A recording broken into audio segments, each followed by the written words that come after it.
ത്രിയേക ദൈവത്തിന്റെ വലിയ തിരുനാമത്തിന് മഹത്വം ഉണ്ടായിരിക്കട്ടെ. ഏറ്റവും ആദരണീയരായ വൈദിക ശ്രേഷ്ഠരെ, ഇടവകയുടെ ട്രസ്റ്റി, സെക്രട്ടറി, മാനേജിംഗ് കമ്മിറ്റി അംഗങ്ങളെ, സീനിയർ സിറ്റിസൺസ്, ഭാരവാഹികളെ, കർത്താവിൽ പ്രിയ മാതാപിതാക്കളെ, സഹോദരി സഹോദരങ്ങളെ, പ്രിയപ്പെട്ട കുഞ്ഞുങ്ങളെ, അതിൽ പ്രധാനമായിട്ട് ഫിജറ ഇടവകയിൽ നിന്ന് കടന്നു വന്നിട്ടുള്ളവരെ, അപ്പുറത്തുള്ള നമ്മുടെ ഷാർജ ഓർത്തഡോക്സ് പള്ളിയിൽ നിന്ന് കടന്നു വന്നിട്ടുള്ള സുഹൃത്തുക്കളെ, എല്ലാവരും ക്രിസ്തു യേശുവിന്റെ നിസ്തുലമായ നാമത്തിൽ സ്നേഹവന്ദനം.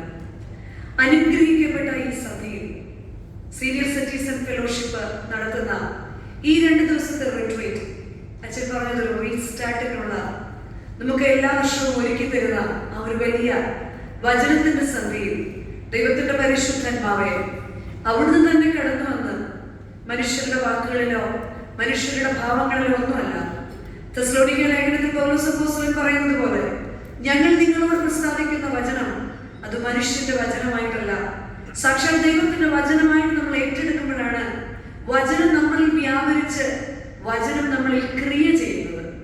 ആകയാൽ ഇന്നത്തെ സന്ധ്യയിൽ ദൈവത്തിന്റെ പരിശുദ്ധാത്മാവിൽ ശരണപ്പെടുന്ന വേദഭാഗം ഹെബ്രായ ലേഖനം 6-ാം അധ്യായം 13 മുതൽ 19 വരെയുള്ള വേദഭാഗങ്ങൾ വായിച്ചു കേട്ടു. ഹെബ്രായ ലേഖനം 6-ാം അധ്യായം 19-ാമത്തെ വാക്യം ഇങ്ങനെ പറയുന്നു: ആ പ്രത്യാശ നമുക്ക് ആത്മാവിന്റെ ഒരു നങ്കൂരം തന്നെ, അത് നിശ്ചയവും സ്ഥിരവും തിരശീലയ്ക്കകത്തേക്ക് കടക്കുന്നതുമാകുന്നു. ആ പ്രത്യാശ നമുക്ക് ആത്മാവിന്റെ ഒരു നങ്കൂരം തന്നെയാണ്.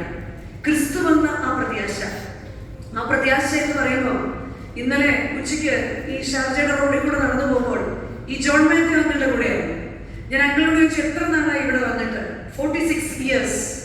എന്നിട്ട് കൂടെ പറഞ്ഞു, കൊച്ചമ്മ ഞാനിവിടെ വരുന്ന സമയത്ത് ഇതൊന്നുമില്ല, ഇവിടെ മരുഭൂമി മാത്രം ഉണ്ടായിരുന്നത്.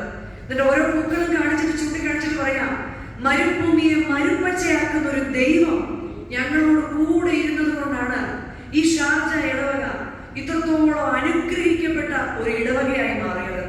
50 വർഷത്തിലേക്ക് അടുത്ത വർഷം ഈ ഇടവകയുടെ ഒരു അന്യദേശത്ത്, ഒരു അന്യരാജ്യത്ത് ഈ ഒരു കൂട്ടമായിട്ട് നമുക്ക് ഒരുക്കി തന്ന സർവശക്തനായ ദൈവത്തിന് സ്തോത്രം ചെയ്യാം. അതോടൊപ്പം തന്നെ ഇതിന്റെ അധികാരികൾ അനുവദിക്കുന്നത് കൊണ്ടാണ് നമ്മൾ ഈ ദേശത്തായിരിക്കുന്നത്. ദൈവത്തിന് സകല മഹത്വം കരയറ്റാം. ഈ വിശുദ്ധ വേദഭാഗം ഹെബ്രായ ലേഖനം 6-ാം അധ്യായം 13 മുതലുള്ള വേദഭാഗത്തിൽ നമുക്ക് കാണാൻ സാധിക്കുന്നത്, ദൈവം അബ്രഹാമിനോട് വാഗ്ദത്തം ചെയ്യുമ്പോൾ തന്നേക്കാൾ വലിയവനെ കൊണ്ട് സത്യം ചെയ്യുവാൻ ഇല്ലാഞ്ഞിട്ട് തന്നെ കൊണ്ട് തന്നെ സത്യം ചെയ്തു. ഞാൻ നിന്നെ അനുഗ്രഹിക്കുകയും നിന്നെ വർദ്ധിപ്പിക്കുകയും ചെയ്യുമെന്ന് അരുളി ചെയ്തു.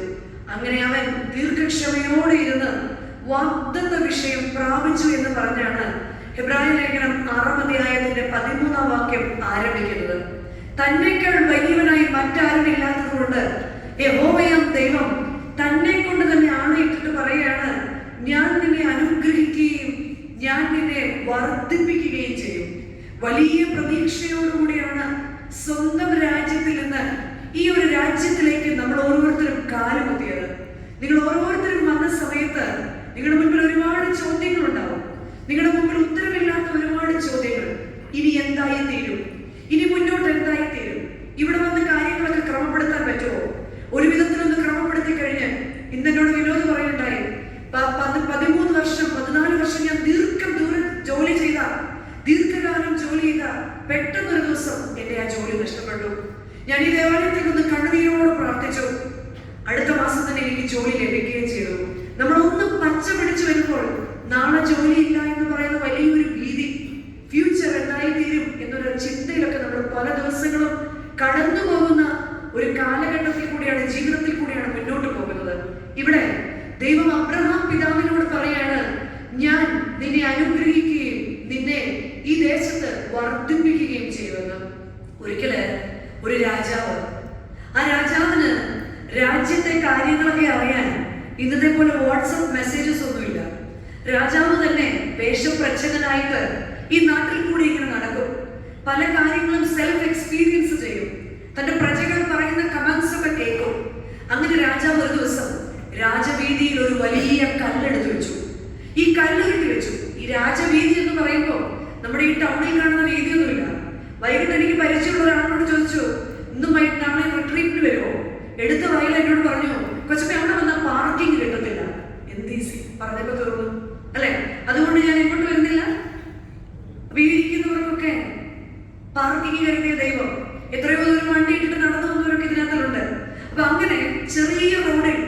വലിയ കല്ലുരുട്ടി വെച്ചിട്ട് ഈ രാജാവ് ഒരു മരത്തിന്റെ തണലിൽ മാറി നിൽക്കുകയാണ്. ഈ രാജാവിനോടൊപ്പം തന്നെ രാജാവിന്റെ ഭടന്മാരും മറ്റു മരത്തിന്റെ പുറകിൽ മറഞ്ഞു നിൽക്കുകയാണ്. ആ രാജവീതിയിൽ കൂടി ഓരോരുത്തരായി കടന്നു വരികയാണ്. ഒരു കച്ചവടക്കാരനും അയാളുടെ അനുയായികളും അതുവഴി കടന്നു വരുമ്പോൾ ഈ വലിയ കല്ല് കണ്ടിട്ട് വളരെ പുച്ഛത്തോടെ പറഞ്ഞു, ഇതൊരു രാജവീതിയല്ലേ, ഇതിവിടെ നിന്ന് എടുത്തു മാറ്റാൻ ആരുമില്ലേ? അവർ ഓരം ചേർന്ന് നടന്ന് മുന്നോട്ട് പോയി. ഓരോരുത്തർ വന്ന് ഓരോ കമന്റ് പറഞ്ഞു. പഴയ റിട്ടയർ ചെയ്ത പട്ടാളക്കാർ വന്നിട്ട് പറഞ്ഞു, പണ്ട് ഇദ്ദേഹത്തിന്റെ അച്ഛൻ രാജാവായിരുന്ന സമയത്ത് എല്ലാം സിസ്റ്റമാറ്റിക് ആയിട്ട് നടന്നതാണ്. എന്തു പറയാൻ, മക്കളുടെ ഭരണം കാരണം ഇതിങ്ങനെ ആയിപ്പോയി. അത് കഴിഞ്ഞ് കുറെ പ്രായം ചെന്ന മനുഷ്യർ അതുവഴി നടന്നു പോവുകയാണ്. അവർ അങ്ങോട്ടും ഇങ്ങോട്ടും പറയാണ്, ഇത് രാജവീതിയാണ്. ഈ രാജവീതിയിൽ രാജാവ് എഴുന്നള്ളുന്ന നേരത്ത് ഈ കല്ലൊരു തടസ്സമായി നിൽക്കരുത്. നമുക്ക് അല്പമേ ശക്തിയുള്ളൂ എങ്കിലും നമുക്ക് ഈ കല്ലുകളെ തള്ളി മാറ്റാം. അവരെന്നിട്ട് അവരുടെ അല്പശക്തി ഉപയോഗിച്ചത് തള്ളി മാറ്റാൻ നേരത്ത് രാജഭടന്മാർ ഇവരെ പിടിക്കുകയും രാജകൊട്ടാരത്തിലേക്ക് കൊണ്ടുപോവുകയും ചെയ്തപ്പോൾ അവർ ഭയപ്പെട്ടു. എന്നാൽ രാജാവ് അവർക്ക് അനേക സമ്മാനങ്ങൾ തന്ന് കൊടുത്ത് ആദരിച്ചു. എന്നിട്ട് രാജാവ് അവരോട് പറഞ്ഞു, നിങ്ങളുടെ മുൻപിലുള്ള മാറാത്ത മാറ്റപ്പെടാത്ത കല്ലുകൾ കാണുമ്പോൾ പരിഭവിക്കുകയും പരാതി പറയുകയും ഓരം ചെയ്ത് അഡ്ജസ്റ്റ് ചെയ്ത് പോകുകയുമല്ല, നമ്മുടെ മുഴുവൻ ശക്തിയും അത് തള്ളി നീക്കാമെന്നുള്ളൊരു വിശ്വാസവുമാണ് നമ്മളെ ഓരോരുത്തരെയും മുന്നോട്ട് നയിക്കുന്നത്. ആകയാൽ പ്രിയമുള്ളവരെ, എന്റെയും നിങ്ങളുടെ ഒക്കെ ജീവിതത്തില് വ്യത്യസ്തമായ കല്ലുകളുണ്ട്. നമ്മുടെയൊക്കെ ജീവിതത്തില് പല തടസ്സങ്ങളുള്ള കല്ലുകളുണ്ട്. എന്റെ പ്രശ്നങ്ങളല്ല മറ്റൊരാളുടെ പ്രശ്നങ്ങളെന്ന് മാത്രം. പ്രശ്നങ്ങൾ വിവിധം വ്യത്യസ്തമാണെങ്കിലും പ്രശ്ന പരിഹാരങ്ങൾ വ്യത്യസ്തമാണെങ്കിലും എന്റെ മുൻപിലുള്ള കല്ല് ആരുരുട്ടി മാറ്റുമെന്നുള്ള ചോദ്യത്തിന് മുൻപിൽ കർത്താവ് പറയാണ്, കർത്താവിന്റെ മന്ദിരമായ നമ്മുടെ ഓരോരുത്തരുടെയും ജീവിതത്തിലുള്ള കല്ലുകളെ വിശ്വാസം കൊണ്ട് ഉരുട്ടി മാറ്റാൻ സാധിച്ചവരാണ് നമ്മുടെ മുൻകാലത്തിലെ പിതാക്കന്മാർ. അബ്രഹാമിലേക്ക് മടങ്ങി വരാം. ഇബ്രാഹിം ലേഖനം 6-ാം വാക്യത്തിൽ പറയാണ്, ഞാൻ നിന്നെ അനുഗ്രഹിക്കുകയും ഞാൻ നിന്നെ വർദ്ധിപ്പിക്കുകയും ചെയ്യുമെന്ന് അരുളി ചെയ്യുകയാണ്. അബ്രഹാമിനെ കുറിച്ച് ചിന്തിച്ചിട്ടുണ്ടോ? അബ്രഹാമിന്റെ പാസ്റ്റ് എന്തായിരുന്നു? അബ്രഹാമിന്റെ പിതാവായ തേരഹ് വിഗ്രഹങ്ങൾ നിർമ്മിക്കുന്ന വ്യക്തിയായിരുന്നു. അബ്രഹാമിന് യഹോവയാം ദൈവത്തിന്റെ സാന്നിധ്യം ഉണ്ടായപ്പോൾ വിഗ്രഹ നിർമ്മാണം പാപമാണെന്ന് പറഞ്ഞ് തന്റെ കുലത്തൊഴിലായിരിക്കുന്ന ഈ വിഗ്രഹ നിർമ്മാണശാല തന്നെ വലിയ ചുറ്റികയെടുത്ത് ഈ തേരഹ അപ്പന്റെ ഈ ആല തന്നെ ജോലി ചെയ്യുന്ന സ്ഥലം തന്നെ അടിച്ച് മുഴുവൻ നിരത്തുകയാണ്. എല്ലാ വിഗ്രഹങ്ങളും തച്ചുടയ്ക്കുക. അപ്പോൾ കുലത്തൊഴിൽ അബ്രഹാമിന് പാസ്റ്റ് ഇല്ല. പ്രസന്റിൽ യഹോവയാം ദൈവം അബ്രഹാമിനോട് പറയാണ്, ഞാൻ നിന്നെ കാണിപ്പാനിരിക്കുന്ന ദേശത്തോട് പോവുക. ഓരോ സീസണിൽ അബ്രഹാം ഓരോ സ്ഥലത്താണ്. വാട്ട് ഈസ് ഹിസ് പ്രസന്റ് എന്ന് ചോദിച്ചാൽ പ്രസന്റും ഇല്ല. എവിടെയെങ്കിലും ഒന്ന് ഉറച്ചു എന്ന് കണ്ടു കഴിയുമ്പോൾ ഉടനെ യഹോവയാം ദൈവം പറയും, അബ്രഹാമേ നീ എഴുന്നേൽക്കുക, ഞാൻ നിന്നെ കാണിക്കുന്ന അടുത്ത ദേശത്തേക്ക് പോകുക. അല്ലെ? അപ്പൊ പ്രസന്റും ഇല്ല. What about his future?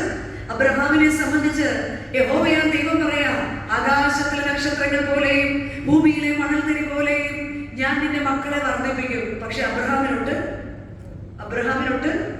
മക്കളുമില്ല. What about his future? ഫ്യൂച്ചറും ഇല്ല. അബ്രഹാം എന്ന വ്യക്തിയെ കുറിച്ച് മാനുഷികമായി ചിന്തിച്ചാൽ കുലത്തൊഴിൽ മാത്രം ചെയ്യേണ്ടിയിരിക്കുന്ന വ്യക്തിക്ക് പാസ്റ്റ് ചെയ്യാൻ പറ്റില്ല. എന്നാൽ പ്രസന്റ് എന്തെങ്കിലും ചെയ്യാൻ ഓർത്തപ്പോൾ ദൈവഭക്തനായതുകൊണ്ട് ശോധനകൾ ഏറെയാണ്. എന്നാൽ അനുഗ്രഹിക്കുമെന്ന് പറഞ്ഞ സ്ഥാനത്ത് മക്കളില്ലാത്തത് കൊണ്ട് ഫ്യൂച്ചറും ഒരു ചോദ്യമാണ്. എന്നാൽ അബ്രഹാം ആശയ്ക്ക് വിരോധമായിട്ട് ആശിച്ചു, അതവന് നീതിയായിട്ട് കണക്കിട്ടു. ഇന്ന് എന്റെയും നിങ്ങളുടെ ഒക്കെ ജീവിതത്തില് ഒരുപാട് ചോദ്യങ്ങളുമായിട്ട് കടന്നു വന്നിരിക്കുന്നവർ എന്റെ മുൻപിൽ കാണും. പക്ഷെ നമ്മളോട് ദൈവത്തിന്റെ വചനം പറയാണ്, 15-ാമത്തെ വാക്യം ഇങ്ങനെ പറയുന്നു, അവൻ ദീർഘക്ഷമയോടെ വാഗ്ദത്ത വിഷയം പ്രാപിച്ചു. വാഗ്ദത്ത വിഷയം പ്രാപിക്കണമെങ്കിൽ എന്റെയും നിങ്ങളുടെയും ജീവിതത്തില് ഒരു ദീർഘക്ഷമ, ഒരു കാത്തിരിക്കാനുള്ള ഒരു മനോഭാവം വേണം. 6-ാം അധ്യായത്തിന്റെ 17-ാം വാക്യത്തിൽ പറയാണ്, അതുകൊണ്ട് ദൈവം വാഗ്ദത്തത്തിന്റെ അവകാശികൾക്ക് തന്റെ ആലോചന മറക്കാത്തത് അധികം സ്പഷ്ടമായി കാണിപ്പാൻ ഇച്ഛിച്ചു. ഒരു ആണയാലും അതിന് ഉറപ്പ് കൊടുത്തു. അതുകൊണ്ട് ദൈവം വാഗ്ദത്തത്തിന്റെ അവകാശികൾക്ക്, ആർക്കാണ്? വാഗ്ദത്തത്തിന്റെ അവകാശികൾക്കാണ്. ഇത് എന്തെങ്കിലും തിരിച്ചു പറഞ്ഞില്ലെങ്കിലുള്ള കുഴപ്പം.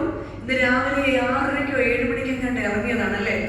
ഇന്ന് 6:30. അത് കഴിഞ്ഞ് ഇവിടുന്ന് നേരെ ഇത് കഴിഞ്ഞ് കുർബാന കഴിഞ്ഞിട്ട് ഒരു അത് കഴിഞ്ഞ് വിവിധ പ്രാർത്ഥന യോഗത്തിന്റെ വിവിധ തരം പരിപാടികൾ, ഫാസ്റ്റിംഗ് പ്രയർ, കുടുംബ പ്രാർത്ഥന എല്ലാം കഴിഞ്ഞ് ദൈവസന്നിധിയിൽ വിശ്രമത്തിന് ഇരിക്കുകയാണ് നമ്മൾ. ഏറെക്കുറെ കർത്താവിൽ നിദ്ര പ്രാപിക്കാനുള്ള സാധ്യതകൾ ഏറെയാണ്. അതുകൊണ്ട് എന്തെങ്കിലുമൊക്കെ തിരിച്ചു പറഞ്ഞില്ല എങ്കിൽ കർത്താവിൽ നിദ്ര പ്രാപിക്കാൻ ഏറെ ചാൻസ് ഉണ്ട് ഇവിടെ. അതുകൊണ്ട് ദൈവം വാഗ്ദത്തത്തിന്റെ അവകാശികൾക്ക്, ആരാണ് ഈ വാഗ്ദത്തത്തിന്റെ അവകാശികൾ? ഞാനും നിങ്ങളുമാണ് ആ വാഗ്ദത്തത്തിന്റെ അവകാശികൾ. ഞാൻ നിന്നെ അനുഗ്രഹിക്കും. ഞാൻ നിന്നെ ഈ നാട്ടിലേക്ക് കൊണ്ടുവരുന്ന സമയത്ത് ഞാൻ നിന്നോട് പറഞ്ഞു, ഞാൻ നിന്നെ അനുഗ്രഹിക്കും. ഈ ദേശത്ത് ഞാൻ നിനക്ക് ഒരു വാസസ്ഥലം ഒരുക്കും.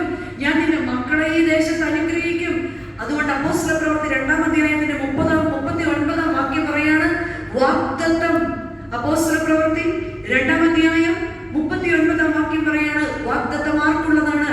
വാഗ്ദത്തം നിങ്ങൾക്കും നിങ്ങളുടെ മക്കൾക്കും നിങ്ങൾ വിളിച്ചു ചേർക്കുന്ന ദൂരസ്ഥന്മാർക്കുമുള്ളതാണ്. ഈ വാഗ്ദത്തത്തിന്റെ ആലോചന മാറാതിരിക്കാൻ ഒരു ആണയാൽ ഉറപ്പ് കൊടുത്തു. ആരെ കൊണ്ട് ആണയിട്ടു? ദൈവം തന്നെത്താൻ ആണയിട്ടിട്ട് പറഞ്ഞു, ഞാൻ നിന്നെ അനുഗ്രഹിക്കുകയും നിന്നെ ഈ ദേശത്ത് വർദ്ധിപ്പിക്കുകയും ചെയ്യും. നമ്മുടെയും എന്നുള്ള പ്രാർത്ഥന, കർത്താവേ, ഈ ഷാർജയുടെ മണ്ണിൽ കാലുകുത്തിയ ഞാൻ അനുഗ്രഹിക്കപ്പെടണം. ലജ്ജിച്ച് ഒരു നാളും തിരികെ ഒന്നുമില്ലാത്തവനായിട്ട് നാട്ടിലേക്ക് പോകാൻ ഇടവരരുതേ എന്ന വലിയൊരു പ്രാർത്ഥന എല്ലാവരുടെയും മനസ്സിൽ എപ്പോഴും ഉള്ളതാണ്. 6-ാം അധ്യായത്തിന്റെ 18-ാം വാക്യം പറയാണ്, അങ്ങനെ നമ്മുടെ മുൻപിൽ വെച്ചിരിക്കുന്ന പ്രത്യാശ. നമ്മുടെ മുൻപിൽ എന്താണ് കർത്താവ് വെച്ചിരിക്കുന്നത്? ഒരു പ്രത്യാശ. ഓരോ ദിവസവും നിരാശപ്പെടുമ്പോൾ, തിരിഞ്ഞൊന്ന് ചിന്തിക്കുമ്പോൾ ദൈവത്തിന്റെ ആത്മാവ് നമ്മളോട് പറയും, count your blessings. U count your blessings. ഈ ദേശത്ത് വന്നതിൽ പിന്നെ നീ ഒന്നും ആയിട്ടില്ലേ? നീ ഒന്നും ദൈവം തന്നിട്ടില്ലേ? എത്രമാത്രം ദൈവം അനുഗ്രഹിച്ചു. അങ്ങനെ നമ്മുടെ മുൻപിൽ വെച്ചിരിക്കുന്ന പ്രത്യാശ പിടിച്ചുകൊള്ളുവാൻ ശരണത്തിനായി നാം മാറിപ്പോകാത്തതും ദൈവത്തിന് ഭോഷ്ക് പറയാൻ കഴിയാത്തതുമായ 2 കാര്യങ്ങളാൽ ശക്തിയുള്ള പ്രബോധനം പ്രാപിപ്പാൻ ഇടവരുന്നു. 2 കാര്യങ്ങളാണ്. ഒന്ന്, വാഗ്ദത്തം, പ്രോമിസ് ഓഫ് ഗോഡ്, ഞാൻ നിന്നെ അനുഗ്രഹിക്കും. 2, ദൈവത്തിന്റെ പ്രതിജ്ഞ, നിന്റെ പ്രത്യാശ ഒരു നാളും നഷ്ടപ്പെടുകയില്ല. ആ പ്രത്യാശ നമ്മുടെ ആത്മാവിന് ഒരു നങ്കൂരം തന്നെ. എന്താണ് നങ്കൂരം? റിട്ടയർഡ് ആർമി ആൾക്കാരൊക്കെ ഇവിടെ കാണും അല്ലേ? ഷിപ്പിലൊക്കെ പോകുമ്പോൾ ഷിപ്പുമായിട്ട് റിലേറ്റഡ് ആണ് ഈ നങ്കൂരം. നങ്കൂരത്തിന്റെ പ്രത്യേകത എന്താണ്? കപ്പലിന്റെ നീക്കത്തെ നിയന്ത്രിക്കുന്നതാണ് ഈ നങ്കൂരം. സെക്കൻഡ്, ഒരു കൊളുത്ത് പോലെ നിന്ന് തീരത്തെയും കടലിനെയും തമ്മിൽ ഈ വലിയ ബോട്ടിനെ ബന്ധിപ്പിക്കാൻ വേണ്ടിയാണ് കപ്പലിൽ നങ്കൂരം. വിശ്വാസിയുടെ ജീവിതം ഒരു വലിയ വിശ്വാസ കപ്പലിനുള്ളിലാണ് നമ്മൾ. സ്വർഗസിയോനിലേക്ക് ലക്ഷ്യം വെച്ച് യാത്ര ചെയ്യുന്ന വിശ്വാസികൾ ആവുന്ന നമ്മൾ ഓരോരുത്തരുടെയും ഈ നങ്കൂരം ഒരു പ്രത്യാശയാണ്. എന്നാൽ ഇന്ന് എല്ലാം ഉണ്ടെങ്കിലും പ്രത്യാശയ്ക്ക് പകരം നമുക്ക് കൂടുതൽ ഉള്ളത് എന്താണ്? എന്താണ് പ്രത്യാശയേക്കാൾ കൂടുതൽ നമുക്കുള്ളത്? ചെറിയൊരു കാര്യം വരുമ്പോഴത്തേക്ക് നമുക്ക് എല്ലാവർക്കും നിരാശയാണ്. പണ്ട് ഒന്നുമില്ലായിരുന്ന സമയത്ത് നാട്ടിൽ നിന്ന് വരുന്നവർക്കെല്ലാം ഒരു പ്രത്യാശയുണ്ട്. കാരണം എന്താ? എനിക്ക് വീടിനെ നന്നാക്കിയേ പറ്റൂ, എന്റെ സഹോദരന്മാരെ വിവാഹം കഴിപ്പിച്ചേ പറ്റൂ, എനിക്കൊരു വീട് പണിതേ പറ്റൂ, എനിക്കൊരു ജോലി കിട്ടിയേ പറ്റൂ. എല്ലാമായി കഴിഞ്ഞപ്പോഴാണ് നമുക്ക് ഈ പ്രത്യാശയേക്കാൾ കൂടുതൽ എന്തുണ്ടാകുന്നത്? നമ്മൾ എന്താണ് സീനിയർ സിറ്റിസന്റെ നേതൃത്വത്തിലാണ് നടക്കുന്നതെങ്കിലും എല്ലാ കാറ്റഗറിയും ഇവിടെയുണ്ട്. എന്താണ് അവർ നമ്മളോട് പറയുന്നതെന്ന് പറഞ്ഞു കഴിഞ്ഞാൽ, ഒരിക്കലേ ഒരു കടത്തൊക്കെ ഓർമ്മയുണ്ട്? പഴയ നാട്ടിലെ കടത്തൊക്കെ. ഈ കടത്തില് കടത്തുകാരൻ അവസാനത്തെ ട്രിപ്പും കഴിഞ്ഞ് അദ്ദേഹത്തിന്റെ തോണി കെട്ടിയിടുകയാണ്. ഈ തോണി കെട്ടിയിടുന്ന സമയത്ത് ഒരാൾ ഓടി വരികയാണ്. അയാളുടെ കയ്യിലൊരു വലിയ ഭാണ്ഡമുണ്ട്. ഈ ഭാണ്ഡവുമായിട്ട് ഓടി വരുന്നയാള് ഇയാളോട് പറഞ്ഞു, എനിക്ക് അക്കരെ പോകണം. തോണിക്കാരൻ പറഞ്ഞു, പോകാൻ പറ്റില്ല. ഒന്ന്, ഇന്നത്തെ കടത്തിന്റെ സമയം കഴിഞ്ഞു. സെക്കൻഡ് തിങ്, ഇന്നിനി ഭയങ്കര കാറ്റാണ്, വലിയ മഴയ്ക്കുള്ള സാധ്യതയുണ്ട്. അതുകൊണ്ട് ഇന്നിനി വെള്ളം ഇറക്കാൻ പറ്റില്ല. എന്നാൽ ഈ മനുഷ്യന്റെ നിർബന്ധം കൊണ്ട് ഈ തോണിക്കാരൻ തോണിയുടെ കെട്ടഴിച്ച് മുന്നോട്ട് വെള്ളം പോവാണ്. വെള്ളത്തിലിരുന്ന് ഓരോ കാര്യങ്ങളൊക്കെ സംസാരിക്കുക. ശക്തിയായ കാറ്റ്, മഴയ്ക്കുള്ള എല്ലാ സാഹചര്യങ്ങളും. ഈ തോണിക്കാരൻ ഈ തോണിയിൽ കയറിയ ആളിനോട് ചോദിച്ചു, നീന്താൻ അറിയാമോ? അയാൾ മറുപടിയായിട്ട് പറഞ്ഞു, ഇല്ല, എനിക്കറിയില്ല. അയാൾ ചോദിച്ചു, പിന്നെ എന്തിനാണ് ഇതിൽ ഓടി കയറിയത്? ചേട്ടാ, എനിക്ക് അപ്പുറത്ത് പോയേ പറ്റൂ, എനിക്കിത് അപ്പുറത്ത് എന്റെ വീട്ടിൽ കൊണ്ട് കൊടുത്തേ പറ്റൂ, എന്റെ കയ്യിലിരിക്കുന്ന ഈ ഭാണ്ഡം എനിക്ക് നീന്തിയേ പറ്റൂ. നിമിഷ നേരങ്ങൾ കൊണ്ട് ശക്തിയായ കാറ്റും മഴയും ഈ തോണി മുങ്ങി വെള്ളത്തിൽ പോയി.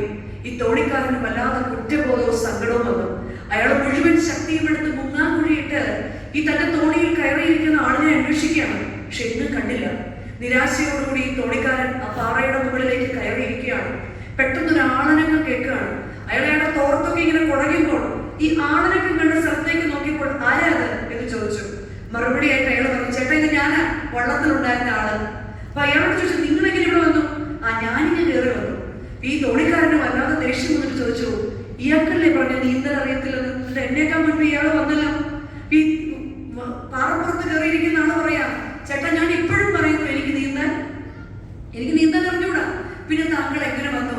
അയാൾ ആ പൊതി തന്റെ നെഞ്ചിലേക്ക് ചേർത്ത് പിടിച്ചിട്ട് പറഞ്ഞു, ചേട്ടാ എനിക്ക് നീന്തിയേ മതിയാവും, എനിക്ക് തന്നെ ലോകത്തിൽ കൊണ്ട് കൊടുത്തേ മതിയാവും. എന്റെ ഭവനത്തിന്റെ എല്ലാ ഉയർച്ചയ്ക്കും ഇതുകൊണ്ട് എനിക്ക് തിരിച്ചെന്റെ വീട്ടിൽ ചെന്നേ മതിയാവും. പ്രിയമുള്ളവരെ, ഇങ്ങനെ നീന്തി തുടങ്ങിയവരാണ് നമ്മൾ ഓരോരുത്തരും ഈ നാട്ടിൽ, അല്ലെ? ഈ നാട്ടിലേക്ക് വന്ന സമയത്ത് മുഴുവൻ ശൂന്യതയാണെങ്കിലും ഇങ്ങനെ ഓരോ ദിവസവും നീന്തി തുടങ്ങിയവരാണ്. നമ്മുടെ സ്വഭാവങ്ങളിൽ നിന്ന്, നമ്മുടെ ചില കൂട്ടുകെട്ടുകളിൽ നിന്ന്, നമ്മുടെ ചില നിരാശകളിൽ നിന്ന്, നമ്മുടെ ചില ഡിപ്രഷനുകളിൽ നിന്ന്, നമ്മുടെ ചില സംസ്ഥാനങ്ങളിൽ നിന്നൊക്കെ ഇനിയും നീന്തി കയറിയേ മതിയാവൂ. അതിന് നിരാശയുടെ സ്ഥാനത്ത് നമുക്ക് എന്ത് വേണം? വലിയൊരു പ്രത്യാശ വേണം. ആ പ്രത്യാശ നമ്മുടെ ആത്മാവിനൊരു നങ്കൂരമാണ്. എങ്ങനെയാണ് ആ പ്രത്യാശ നമുക്ക് ലഭിക്കുന്നത്? ചെറിയ പ്രവാചകന്റെ പുസ്തകം 6-ാം അധ്യായത്തിന്റെ 16-ാം വാക്യം പറയാണ്, നിങ്ങൾ വഴികളിൽ ചെന്ന് നല്ല വഴി ഏതെന്ന് പഴയ പാതകളെ നോക്കി ചോദിച്ച് അതിൽ നടപ്പീനെന്ന്. നിങ്ങൾ വഴികളിൽ ചെന്ന്. ഇന്ന് ഉപദേശങ്ങൾ കേൾക്കാൻ ഇഷ്ടമില്ലാത്തൊരു കാലമാണ്, അല്ലേ? ഓയ് മമ്മി തുടങ്ങി എന്നാണ് കുഞ്ഞുങ്ങൾ പറയാ, അല്ലേ? ഓൾവേസ് ഓൾവേസ് ഓൾവേസ് പുറകെ നടന്ന്. ഇന്ന് ഉപദേശങ്ങളെ കേൾക്കാൻ ഇഷ്ടമില്ല. പ്രായമുള്ളവർ നമ്മളെ ഉപദേശിക്കുന്നത് കേൾക്കാൻ നമുക്ക് ഇഷ്ടമല്ല. അഭിപ്രായങ്ങൾ കേൾക്കാൻ നമുക്ക് ഇഷ്ടമല്ല.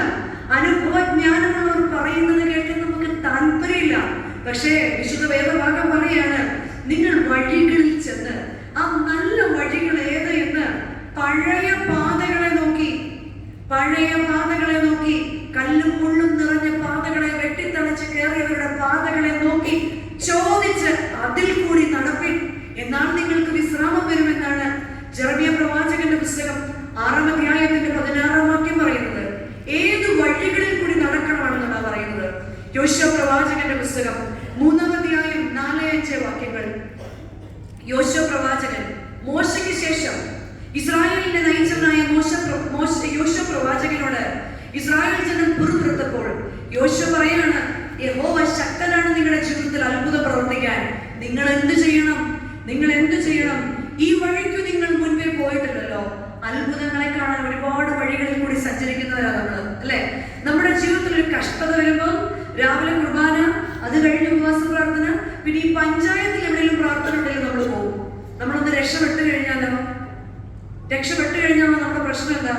ഒരിക്കലേ നാട്ടിലാണേ ഇവിടെ അല്ലേ, നാട്ടില് സേവ്യ സമയത്തിന്റെ മീറ്റിംഗിൽ സ്ഥിരമായിട്ടൊരു അമ്മച്ചി വരും. അമ്മച്ചി എന്നും അച്ഛൻ്റെ അടുത്ത് കരച്ചില്ല, അച്ഛ ഒരു നിവൃത്തിയില്ല അച്ഛ ജീവിക്കാൻ. അപ്പൊ അച്ഛൻ ഇങ്ങനെ അവിടെ ആലോചിച്ചു, സേവ്യ സംഘക്കാരോടും പള്ളി കമ്മിറ്റിയോടും ഒക്കെ പറഞ്ഞ് അമ്മച്ചിക്ക് ഒരു ഉപജീവന മാർഗമായിട്ട് ഒരു പശുവിനെ വാങ്ങിക്കൊടുത്തു. അടുത്ത ആഴ്ച തൊട്ട് അമ്മച്ചി സേവ്യ സംഘത്തിനും കാണത്തില്ല, പള്ളിയിലെ ഒരു കാര്യത്തിനും കാണത്തില്ല. അച്ഛൻ വീട്ടിലേക്ക് കുറെ നാൾ കഴിഞ്ഞപ്പോൾ അച്ഛൻ വീട്ടിലേക്ക് അന്വേഷിച്ചു ചെന്ന് എന്താ വരാത്തെന്ന് അറിയാൻ. അച്ഛനെ കണ്ടുടനെ അപ്പൊ ഇപ്പൊ നന്നായത്. അപ്പൊ അച്ഛൻ ചോദിച്ചതെന്താ? ചുമ്മാ ഇരുന്ന് എനിക്ക് ഒരു പശുവിനെ മേടിച്ച് തന്നും വെച്ച് പുളിയേരി വേവിക്കണം, ഓച്ചയും ചെത്തണം. അച്ഛൻ എനിക്ക് പള്ളിയിലൊന്നും വരാൻ പഴയ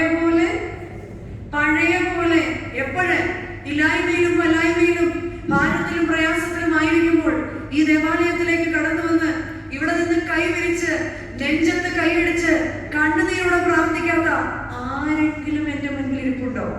ആരെങ്കിലും? പക്ഷേ എന്തെങ്കിലുമൊക്കെ ലഭിച്ചു കഴിയുമ്പോൾ നമ്മുടെ വരവ് നിന്നുപോകും.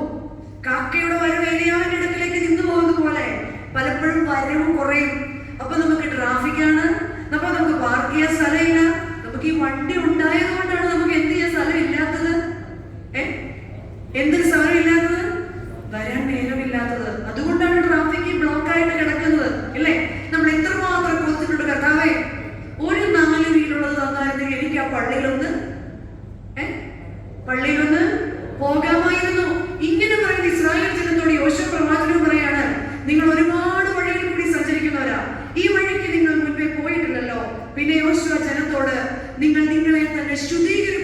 എന്നാൽ യഹോവ നാളെ നിങ്ങളുടെ ഇടയിൽ അത്ഭുതം പ്രവർത്തിക്കും. അച്ഛൻ റീസ്റ്റാർട്ട് എന്ന് പറഞ്ഞതുപോലെ എവിടെയാണ് കർത്താവേ എന്റെ ജീവിതത്തിൽ ശുദ്ധീകരണം ആവശ്യമായിട്ടുള്ളത്? എന്റെ കുടുംബ ജീവിതത്തിലാണോ? എന്റെ ആരാധന ജീവിതത്തിലാണോ? എവിടെയാണ് ഒരു റീസ്റ്റാർട്ട്, ഒരു ശുദ്ധീകരണം എനിക്ക് ആവശ്യമായിരിക്കുന്നത്? എങ്ങനെയാണ് ശുദ്ധീകരിക്കപ്പെടുന്നത്? വിശുദ്ധ യോഹന്നാൻ ശ്ലീഹ എഴുതിയ സുവിശേഷം 15-ാം അധ്യായത്തിൽ നമ്മളോട് 3-ാം വാക്യത്തിൽ പറയുന്നുണ്ട്, ഞാൻ നിങ്ങളോട് സംസാരിച്ച വചനം നിമിത്തം നിങ്ങളിപ്പോൾ ശുദ്ധിയുള്ളവരായി തീരും. എങ്ങനെയാണ് നാം ശുദ്ധിയുള്ളവരായി തീരുന്നത്? കർത്താവ് പറയാണ്, ഞാൻ നിങ്ങളോട് സംസാരിച്ച വചന നിമിത്തമാണ് ശുദ്ധിയുള്ളവരായി തീരുന്നത്. ഈ വചനത്തിന്റെ പ്രത്യേകത എന്താണ്?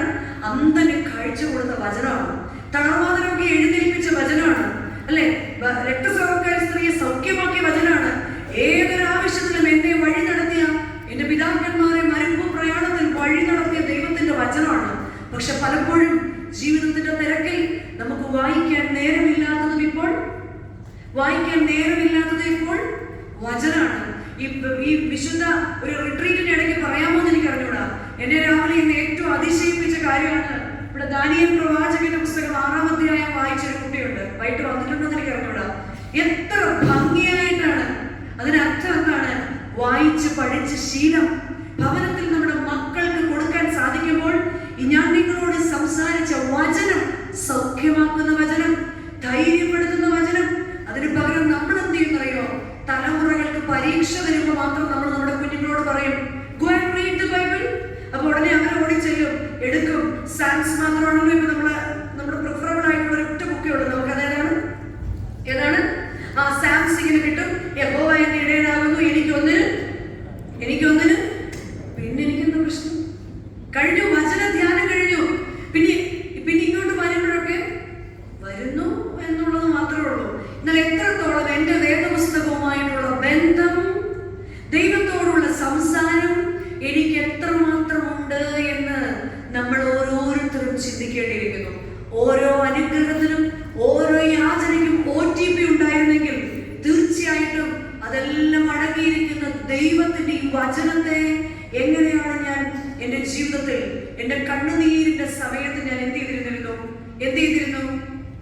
ഞാൻ തീർച്ചയായിട്ടും ദൈവത്തോട് കണ്ണുനീരോടെ ചേർന്നിരുന്നു. അതുകൊണ്ട് ശുദ്ധിയുള്ളവരാകുവാൻ കണ്ണുനീരിനെ കരുത്താക്കിയ പിതാക്കന്മാരുടെ വഴി അന്വേഷിക്കേണ്ട സമയമാകുന്നു ഈ തലമുറയുടെ മുൻപിൽ, അല്ലെ? ആൽഫ ജനറേഷൻ എന്ന് പറയുന്നത് 2010 കഴിഞ്ഞ് ജനിച്ചവരെല്ലാം എങ്ങനെയാണ്? ആൽഫ ജനറേഷനാണ്. നിങ്ങൾ എത്രത്തോളം, നിങ്ങൾ മിക്കവാറും നമ്മുടെ മക്കളെ മാത്രമാണ് കാണുന്നത്. പക്ഷെ ഇവിടെ ഇരിക്കുന്ന അധ്യാപകരോട് ചോദിക്കണം, എത്ര വ്യത്യസ്തരായ കുഞ്ഞുങ്ങളെയാണ് ഓരോ ദിവസവും. ഞങ്ങൾ സ്കൂളിൽ പറയും, ഓരോരുത്തരും ഓരോ സാമ്പിൾ ബോംബാണ്, അല്ലെ? തൊട്ട് കഴിഞ്ഞാൽ പൊട്ടിപ്പോവുകയും ചെയ്യും. ഒന്നിനുമുള്ള ശക്തി ഇല്ലെന്നാലും they are very different. അവരാണോ അതിന് കാരണക്കാര്? ഒരിക്കലുമില്ല. അവരല്ല അതിന് കാരണക്കാര്. വക്രതയും കോട്ടവുമുള്ള ഒരു തലമുറയുടെ മുൻപാകെ നാം അനിത്യരും പരമാർത്ഥികളും ദൈവത്തിന്റെ നിഷ്കളങ്ക മക്കളുമായി തീരേണ്ടതിന് സകലവും പിറുപിറുപ്പും വാദവും കൂടാതെ ചെയ്യണം. അവരുടെ ഇടയിൽ ജീവന്റെ വചനം പ്രമാണിച്ച് ജ്യോതിസുകളെ പോലെ പ്രകാശിക്കുവാൻ എനിക്കും നിങ്ങൾക്കും സാധിക്കുമ്പോൾ മാത്രമാണ് വിശ്വാസത്തിന്റെ വഴിയിൽ അവരുടെ മുൻപിൽ മാതൃകയാകുന്നത്. കണ്ണുനീരിനെ കരുത്താക്കിയ ഒന്നാമത്തെ വഴി വിശ്വാസത്തോടെയുള്ള കാത്തിരിപ്പിന്റെ വഴിയാണ്, അല്ലെ? സങ്കീർത്തനം 126:5 പറയുന്നുണ്ട്, കണ്ണുനീരോടെ വിതയ്ക്കുന്നവനെല്ലാം എന്തെങ്കിലും പറ ആർപ്പോടെ കൊയ്യും. ദൈവത്തിന്റെ സമയത്തിനായിട്ട് കാത്തിരിക്കണം.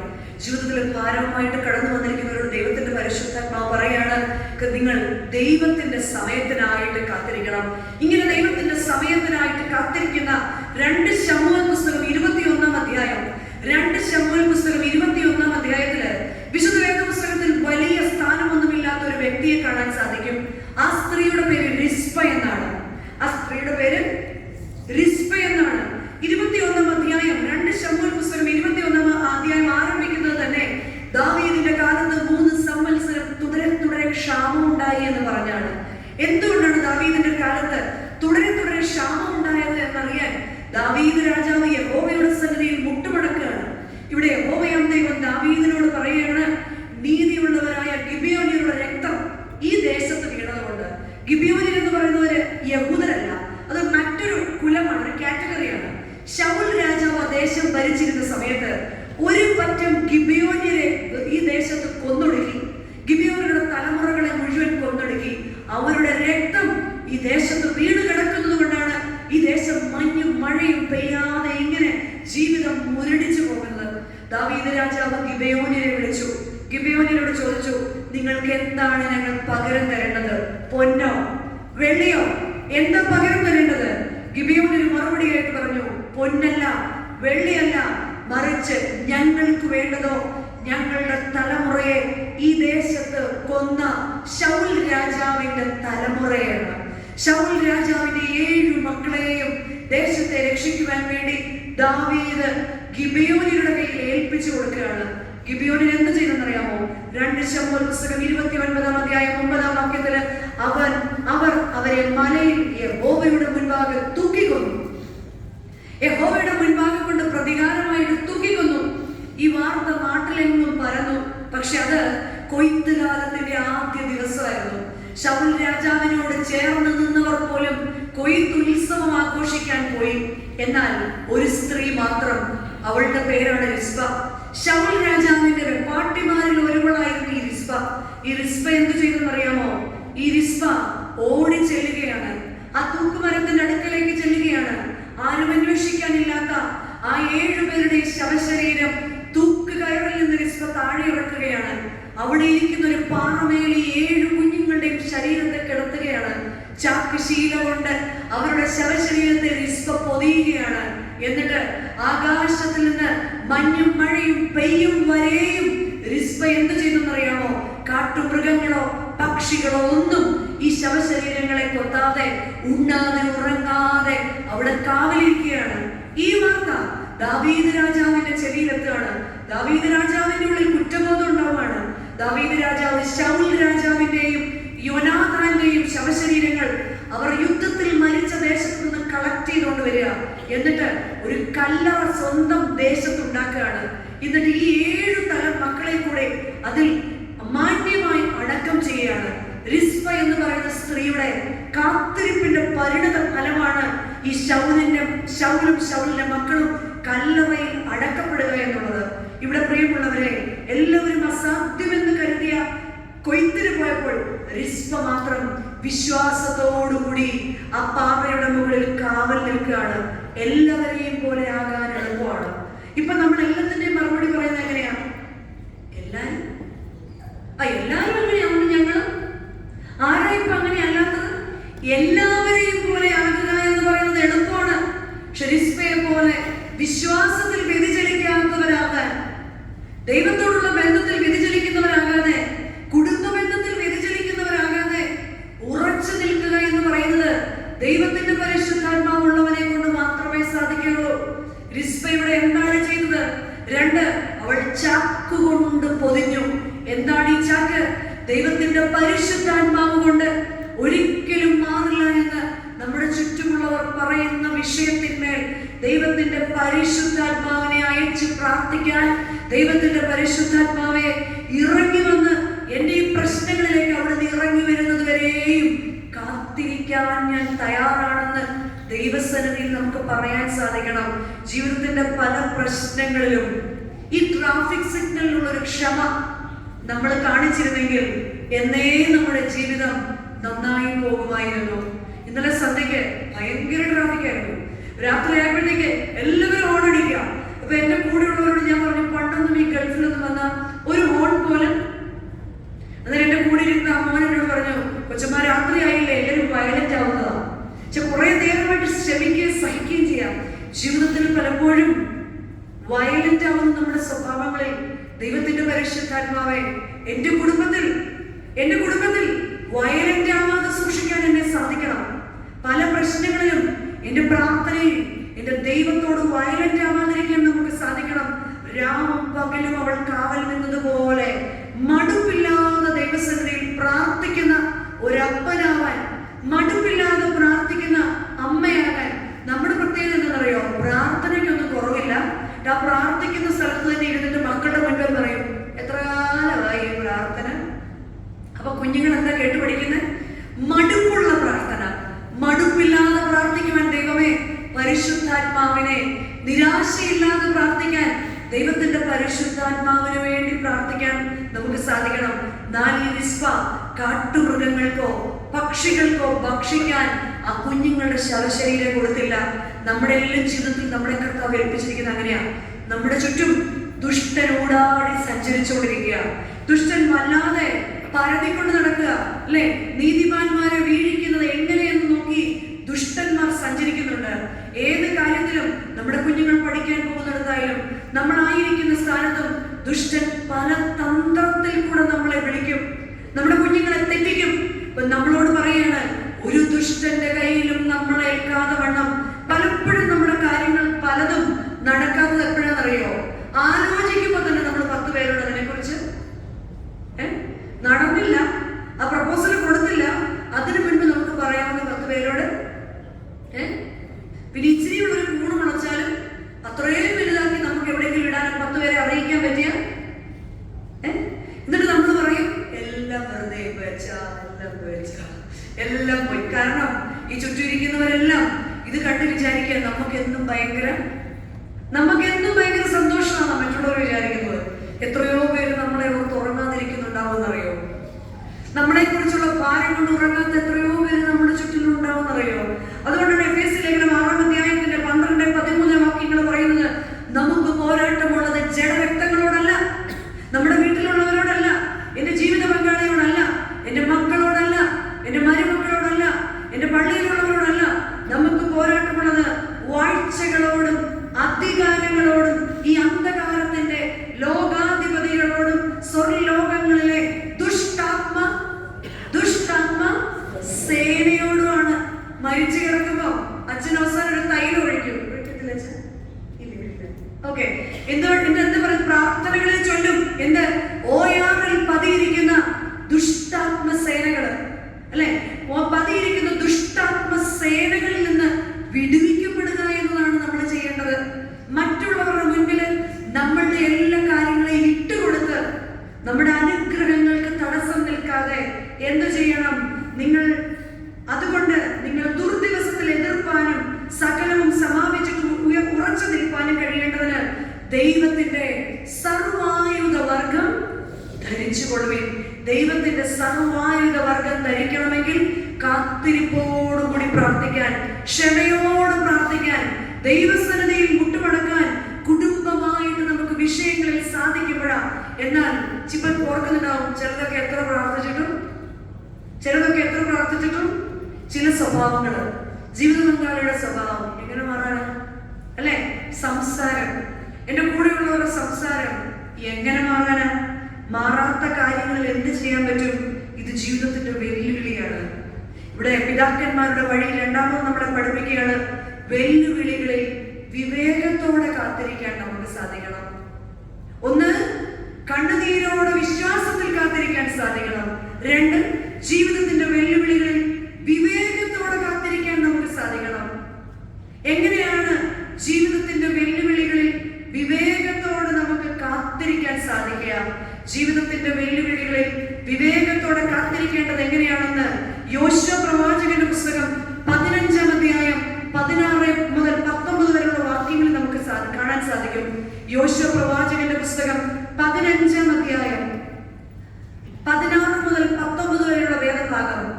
മോശയ്ക്ക് ശേഷം ഇസ്രായേലിനെ നയിച്ചവനായ യോശുവയുടെ കൂടെ മറ്റൊരാളും കൂടെ ഉണ്ടായിരുന്നു. ആരാണ്? കാലേബ്. കണ്ടോ, സീരിയസിന്റെ ഗുണം കണ്ടോ? കാലേബ്. ഈ കാലേബിന് കിരിയത്ത് സേഫർ ജയിക്കണം. കിരിയത്ത് സേഫർ ജയിച്ചെങ്കിൽ മാത്രമേ ഈ കനാൻ ലക്ഷ്യമാക്കി മുന്നോട്ട് യാത്ര ചെയ്യാൻ സാധിക്കുകയുള്ളൂ.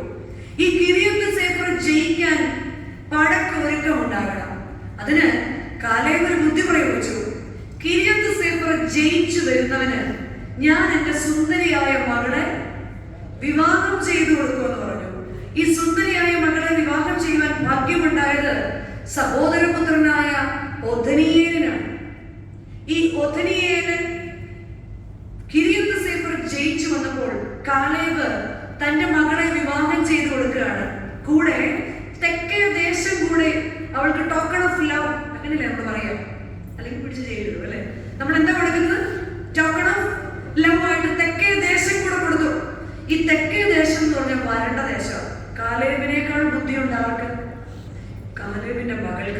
ഈ തെക്കേ ദേശം കിട്ടിയപ്പോൾ തൊട്ട് തന്റെ ഭർത്താവായ ഒദനിയോടൊപ്പം കഴുതപ്പുറത്ത് കയറാതെ അവളിങ്ങനെ കറങ്ങി നിൽക്കുക. അപ്പനായ കാലേബ് ചോദിക്കുകയാണ്, മകൾ അക്സയോട് ചോദിക്കുകയാണ്, എന്തുകൊണ്ടാണ് നിങ്ങൾ പോകുന്നില്ലയോ? അന്നേരം പറഞ്ഞ, അപ്പാ തെക്കേ ദേശം വരണ്ട ദേശമല്ലോ, ഒരു നീരുറവ കൂടി ഞങ്ങൾക്ക് തന്നാൽ നന്നായിരുന്നു. തന്റെ മകളുടെ വിവേകം കണ്ടിട്ട് അപ്പനായ കാലേബ് അവളെ ബ്ലസ് ചെയ്യുകയാണ്.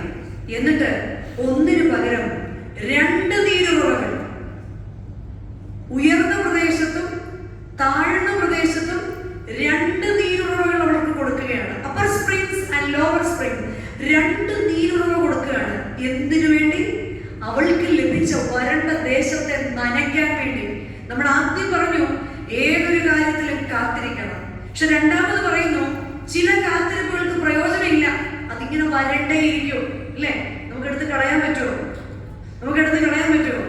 അങ്ങനെയാണെങ്കിൽ ഈ ദിവാലി ഓഫറിലൊക്കെ എടുത്ത് ഫ്രിഡ്ജോ ടിവിയോ ഒക്കെ ആയിട്ട് നമുക്ക് മാറിയെടുക്കാറുണ്ട്. നമുക്ക്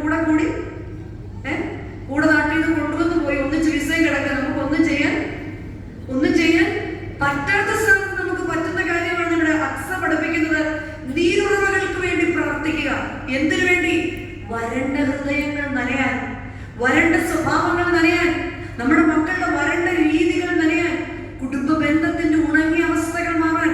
ചില കുടുംബ ബന്ധങ്ങളിൽ ഒന്നിച്ച് ജീവിക്കുന്നത് മാത്രമേ ഉള്ളൂ. കാറിൽ ഇരിക്കുമ്പോൾ കാറിൽ വന്ന് ഇറങ്ങുമ്പോൾ പാർക്ക് ചെയ്യാനുള്ള എളുപ്പത്തിൽ ഒരു വണ്ടിയെ അവിടുന്ന് ഇവിടെ വരെ മിണ്ടാത്തവർ എത്രയോ പേരുണ്ട്. അഥവാ മിണ്ടിപ്പോയെങ്കിൽ പള്ളിക്കകത്ത് കയറി കഴിയുമ്പോൾ മനസ്സിൽ remaining part of the feature film ഇവിടുന്ന് പോകുമ്പോ അല്ലേ, അതിന് ബാക്കി പറഞ്ഞ് വഴക്കിടുന്നവരൊക്കെ ഉണ്ട് നമ്മുടെ കൂട്ടത്തിൽ. നേരത്തെ പറഞ്ഞതിന്റെ ബാക്കി നമ്മുടെ കുഞ്ഞുങ്ങളെ വിളിച്ചു ചോദിച്ചാൽ അവരെ കൃത്യമായിട്ട് പറഞ്ഞു തരുന്നത്. നമ്മുടെ പിള്ളേർക്ക് കറക്റ്റ് അറിയാം എന്താണ് ഇന്നത്തെ മോഡെന്ന് ചോദിച്ചാൽ നമ്മുടെ കുഞ്ഞുങ്ങൾക്ക് കൃത്യം അറിയാം. ഇങ്ങനെ വരണ്ട ദേശം അപ്പനായ കാലേബിനോട് നീരുറവയെ ചോദിച്ചതുപോലെ മലയിലും താഴ്വരയിലും 2 നീരുറവ കൊടുത്ത് അപ്പനായ കാലേബ് അനുഗ്രഹിക്കുക. അങ്ങനെയെങ്കിൽ പ്രിയമുള്ളവരെ, വാഗ്ദത്തത്തിന്റെ സംഗതികളായ നമുക്ക് ജീവിതത്തിന്റെ വരൾച്ചയിൽ എന്ത് സംഭവിക്കും? നിരാശപ്പെട്ടിട്ട് കാര്യമുണ്ടോ? എനിക്ക് മാത്രം ഇങ്ങനെയൊരു ഗതിയായി പോയല്ലോ, എന്റേത് മാത്രം ഇങ്ങനെയായി പോയല്ലോ എന്ന് പറയുകയല്ല, മറിച്ച് ചോദിക്കേണ്ടവന്റെ മുൻപിൽ ചോദിക്കാൻ, യാചിക്കേണ്ടവന്റെ മുൻപിൽ യാചിക്കാൻ. ജീവിതത്തിന്റെ പ്രശ്നങ്ങളിൽ കാലേബ് ഇവിടെ ദാതാവായ ദൈവത്തോട് സമം. എന്റെയും നിങ്ങളുടെയും ജീവിതത്തിന്റെ പ്രശ്നങ്ങളെ നിരാശയിൽ നിന്ന് പ്രത്യാശയിലേക്ക് ആകണമെങ്കിൽ വിവേകത്തോടുകൂടി ദൈവസന്നിധിയിൽ മുട്ടുമടക്കണം. എന്നിട്ട് നിലം എന്ന് പറയുന്നത് ഇവിടുത്തെ തെക്കേ ദേശം പോലെ മെറ്റീരിയലിസ്റ്റിക് ആയ നമ്മുടെ നന്മകളാണ്, ഭൗതികമായ ബ്ലെസ്സിങ്സ് ആണ്. നീരുറവ ആത്മീയമായ അനുഗ്രഹങ്ങളാണ്. എല്ലാം തന്നിട്ടുണ്ടെങ്കിലും അതിനെ ഫലഭൂയിഷ്ഠമാക്കാൻ വെള്ളം വേണം. ചിലരെ ശ്രദ്ധിച്ചിട്ടുണ്ടോ? എല്ലാം ഉണ്ട്, നല്ല ജോലിയുണ്ട്, മറ്റുള്ളവർ നോക്കുമ്പോൾ എന്തുണ്ട്, ഫാമിലി ഉണ്ട്, മക്കളുണ്ട്, എല്ലാവർക്കും. പക്ഷെ എന്തോ ഒന്ന് കുറവുണ്ട്. അതിന് ഫലഭൂയിഷ്ഠമായിട്ട് ദേശമാകണമെങ്കിൽ ദൈവത്തിന്റെ കൃപപ്രകാരമുള്ള സ്പിരിച്വൽ ബ്ലെസ്സിങ്സിനായിട്ട് ഈ സ്പിരിച്വൽ ഡ്രൈനസ് നമ്മുടെ ജീവിതത്തിൽ മാറണം. നമ്മൾ പലരും പ്രാർത്ഥിക്കുന്നവരാണ്, പക്ഷെ നമ്മൾ നമ്മളോട് തന്നെ ചോദിക്കണം, കർത്താവേ, എന്റെ പ്രാർത്ഥന ഇത്രയും പ്രാർത്ഥിച്ചിട്ടും എനിക്ക് പ്രത്യാശയില്ലാത്ത നിരാശയുണ്ടെങ്കിൽ നമ്മൾ മനസ്സിലാക്കണം, ഐ ഹാവ് സ്പിരിച്വൽ ഡ്രൈനസ്. എന്റെ ആത്മീയതയിൽ സ്പിരിച്വൽ ഡ്രൈനസ് അത് ഉണ്ടോ എന്ന് അറിയാറുണ്ടോ? എന്റെ വേദപുസ്തക വായനയിൽ എനിക്ക് ഒന്നും മനസ്സിലാകുന്നില്ല, കർത്താവേ, എനിക്ക് സ്പിരിച്വൽ ഡ്രൈനസ് ഉണ്ടോ? എപ്പോ നോക്കിയാലും ഞാൻ പ്രാർത്ഥനയാണ്. എന്റെ സ്പിരിച്വൽ ഡ്രൈനസ്. മറ്റുള്ളവർക്ക് ദാനം കൊടുക്കുന്നതിൽ നമ്മൾ എപ്പോഴും എങ്ങനെയായിരിക്കും? ഒരറ്റത്ത് മുറുക്ക പിടിച്ചിട്ടാണ് മറ്റേ അറ്റത്ത്. അങ്ങനെയാണോ? അതിനേക്കാൾ കൂടുതൽ 100 ദിർഹം കൊടുത്താൽ 150 പ്രാവശ്യം വിളിച്ച് അച്ഛൻ പറഞ്ഞില്ലെങ്കിൽ വിചാരിക്കുന്ന പോലെ ഒന്നും അല്ലാണ്ട് കാണുമ്പോഴുള്ള ചിരിയൊക്കെ. അപ്പൊ ചോദിക്കും, അതെന്താ അങ്ങനെ പറഞ്ഞത്? ബാക്കിയുള്ളവരെയൊക്കെ നന്നായിട്ട് പറയാൻ അറിയാമല്ലോ. ഞങ്ങളത് പറഞ്ഞപ്പോ അച്ഛൻ പാവം ഉമ്മനീര് വിൽക്കിയതായിരിക്കും. എന്റേത് പറഞ്ഞപ്പോ മാത്രം എന്താ അങ്ങനെ ഒരു വിക്കൽ? പലപ്പോഴും അതിന്റെ സ്പിരിച്വൽ ഡ്രൈനസ് ആണ്. വചനം കേൾക്കാൻ ഞാൻ വരുന്നുണ്ട്, എന്നാൽ കേൾക്കുന്ന വചനം കൊണ്ട് സ്വയം പരിശോധിക്കാൻ എനിക്ക് സാധിക്കുന്നുണ്ടോ?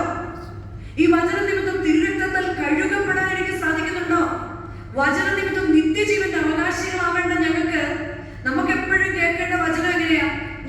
സ്നേഹിക്കുന്ന ദൈവം, ഭയപ്പെടേണ്ട, ഞാൻ നിന്നോട് കൂടെ ഇരിക്കുന്ന ദൈവം, നീ വെള്ളത്തിൽ കൂടി നടന്നാൽ ഞാൻ നിന്നെ മുക്കിക്കളയാത്ത ദൈവം, ഞാൻ തീയിൽ കൂടി നടന്നാൽ വെന്തുപോകാൻ അനുവദിക്കാത്ത ദൈവം. എന്നാൽ എന്റെ വചന കേൾവി എന്നെ തന്നെ കഴുകാൻ പേരിന് മാത്രം ഒരു ക്രിസ്ത്യാനിയാണോ ഞാൻ? ഈ ദേശത്ത്, എന്റെ ഓഫീസില്, എന്റെ വീട്ടില് എങ്ങനെയാണ് ഈ സ്പിരിച്വൽ ഡ്രൈനസ് തിരിച്ചറിയാൻ പറ്റുന്നത്? ഒന്ന്, ആത്മീയമായിട്ട് വലിയ താല്പര്യമൊന്നുമില്ല, പിന്നെ പള്ളി എന്ന് പറഞ്ഞ ഒരു വികാര. കാരണം എന്താ കാര്യം? ഓഫീസിൽ ചെന്ന് ആരോട് പറയാനാണ്? പിറ്റേ ദിവസം വീട്ടിൽ പോയിരിക്കാൻ, പിറ്റേ ദിവസം പറയാൻ വീട്ടിൽ പോയിരുന്നോളാൻ പറയും. You are congratulations, you are terminated അല്ലെ, അങ്ങനെ പറയും. അതുകൊണ്ട് ഓഫീസിലൊന്നും വീട്ടിൽ ചെന്ന് പറയാൻ പറ്റുമോ? ആരോടെ പറയുന്നു? എന്റെ ബെറ്റർ ഹാഫിന്റെ വിസേലമായിരിക്കും ഞാൻ പലപ്പോഴും വെക്കുന്നത്. പിന്നെ കൂടുതൽ ചാടിയിട്ടൊന്നും അത്രയും പോലും നമ്മുടെ മക്കളെ സംബന്ധിച്ച് സിലി പുവർ ഡാഡി, അങ്ങനെയാണ് നമ്മുടെ മക്കളിന്ന്. കാരണം നമ്മളെക്കാൾ കൂടുതൽ കാര്യങ്ങൾ ആർക്കറിയാം? പലപ്പോഴും നമ്മുടെ കുഞ്ഞുങ്ങൾക്കറിയാം. അതുകൊണ്ട് ഒരു ആത്മീയ താല്പര്യം ഇല്ലെങ്കിലും ഇവിടെയൊക്കെ കറങ്ങി നടക്കാറുണ്ട്. But I have spiritual dryness. രണ്ട്, എന്റെ പ്രാർത്ഥനയിൽ മടുപ്പുണ്ടോ? കാര്യം നടക്കും വരെയും എന്റെ പ്രാർത്ഥനയിൽ തീയ. കാര്യം നടന്നു കഴിഞ്ഞാൽ എന്റെ പ്രാർത്ഥനയിൽ മടുപ്പുണ്ടോ? മറ്റു ചിലരെങ്ങനെയാണെന്നറിയോ? എല്ലാം ചൊല്ലുന്നുണ്ട്, സകലതും ചൊല്ലുന്നുണ്ട്.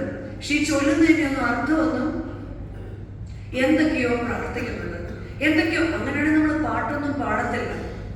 ഇന്നലേക്കാൾ ഇന്നു ഞാൻ എന്നൊക്കെ പാടുമ്പോ പ്രിയൻ നാടിനോട് അടുത്തൊന്നും അർത്ഥം അറിയെങ്കിൽ ആരെങ്കിലും പാടുമോ? ആർക്കാ മരിക്കാൻ ഇഷ്ടം? ഇന്നലേക്കാൾ ഇന്നു ഞാൻ എന്റെ പ്രിയന്റെ നാടിനോട് അടുത്തു എന്ന് പറഞ്ഞാൽ എന്താ? Count down. ഒരു ദിവസം കൂടെ ഇങ്ങോട്ടുള്ള വരവ് അടുത്തു എന്നാണ് പാടുന്നത് അല്ലെ? പലപ്പോഴും നമ്മൾ പാടുന്ന പലതിന്റെയും അർത്ഥം അറിയാമെങ്കിൽ നമ്മളൊന്ന് ചിന്തിച്ച് പാടിയനെ. പ്രിയമുള്ളവരെ, ചിലർ പള്ളിയിൽ പോയി നിൽക്കുന്നത് കണ്ട കൈയൊക്കെ കെട്ടി ഇങ്ങനെ എല്ലാവരെയൊക്കെ നോക്കി, എല്ലാം ഒന്നിനും കുറവ് വരുത്താൻ പാടില്ല. യാതൊന്നിനും 1, 2, 3 ഒന്നിനും ഒരു കുറവും ഞങ്ങൾക്ക് വരുത്താൻ, ഒന്നിനും ഒരു കുറവ് വരാൻ പാടില്ല അല്ലെ? മറ്റു ചിലർ എങ്ങനെയാണ് പള്ളിയിൽ നിൽക്കുന്നത് അറിയാൻ വരുന്നവർ നമ്മുടെ കൂട്ടത്തിലുണ്ട്. മറ്റുള്ളവരെ കുറിച്ച് ഇങ്ങനെ ചുമ്മാ വരുന്നതേ ഉള്ളത് എന്ന് മറ്റുള്ളവരെ കുറിച്ച് പറയാൻ വരുന്നവർ നമ്മുടെ ഉള്ളിലുണ്ടോ? I have spiritual dryness. ചിലർക്ക് പള്ളി എന്ന് പറഞ്ഞാൽ ഒരു മലയാളി അസോസിയേഷൻ. ഇന്നലെ ആരോ എന്നോട് പറഞ്ഞു ഇന്നും ഇവിടെ ഓണ സെലിബ്രേഷൻ ഉണ്ടെന്ന്. അപ്പൊ ഞാൻ ആലോചിച്ചത് ക്രിസ്മസ് ആവാറായല്ലോ. ഞാൻ ആലോചിച്ചത് അവിടെ നിന്നൊക്കെ നാട്ടിൽ നിന്ന് വരണ്ടായോ ഭാവിയിൽ, മേ ബി അതുകൊണ്ടാവാം. ഇന്നലെ എന്നോട് പറയാണ് ഇവിടെ ഇന്നും ഓണം സെലിബ്രേഷൻ. നമ്മളിങ്ങനെ സെലിബ്രേറ്റ് ചെയ്ത് ഇങ്ങനെ ജീവിച്ചു പോവുകയാണോ? ഈ ഡ്രൈനസ് മാറാൻ യെശയ്യാ പ്രവാചകന്റെ പുസ്തകം 58-ാം അധ്യായം 11-ാം വാക്യത്തിൽ പറയുകയാണ്, യഹോവ നിന്നെ എല്ലായ്പ്പോഴും നടത്തും, നീ നനവുള്ള തോട്ടം പോലെയും വെള്ളം പറ്റിപ്പോകാത്ത നീരുറവ പോലെയും ആകും. കർത്താവേ, എന്റെ ജീവിതത്തിൽ എവിടെയാണ് സ്പിരിച്വൽ ഡ്രൈനസ്? എന്റെ മക്കളുടെ സ്നേഹത്തിൽ എവിടെയാണ് സ്പിരിച്വൽ ഡ്രൈനസ്? എനിക്ക് എന്റെ മക്കളെ കുറിച്ചുള്ള പ്രതീക്ഷയിൽ എവിടെയാണ് എന്റെ ഡ്രൈനസ്? ഈ ഡ്രൈനസ്, ബന്ധങ്ങളിലെ ഡ്രൈനസ്, കർത്താവേ, ഈ ഉണങ്ങിയ അവസ്ഥ എന്നിൽ നിന്ന് മാറ്റണമേ. അക്സയെ പോലെ ദൈവസന്നിധിയിൽ ആത്മീയ വരൾച്ച മനസ്സിലാക്കാൻ എനിക്കും നിങ്ങൾക്ക് സാധിക്കണം. ഞാൻ ഇങ്ങനൊരു ബ്രാൻഡ് നോക്കിയ ഞാൻ ക്രിസ്ത്യാനിയാണ്. പക്ഷെ ശരിക്കും ആത്മീയ ബന്ധത്തിൽ എനിക്ക് എവിടെയാണ് അച്ചടക്കമില്ലാത്തത്? ഒരു ആത്മീയ അച്ചടക്കം. നമ്മുടെ നിലങ്ങൾ നനയണം. അവിടെയാണ് വിശുദ്ധ ലൂക്കോസിന്റെ സുവിശേഷം 1-ാം അധ്യായത്തിന്റെ 35-ാം വാക്യത്തില് അമ്മ മറിയം ദൂതന്റെ അടുക്കൽ ചോദിക്കുന്നുണ്ട്, ഇത് എങ്ങനെ സംഭവിക്കും? പലപ്പോഴും നമ്മൾ ദൈവസന്നിധി ചോദിക്കാറുണ്ട്, കർത്താവേ, ഇതൊക്കെ എങ്ങനെ സംഭവിക്കാനാ? ഇനി എങ്ങനെ ഒരു മാറ്റം വരാനാ?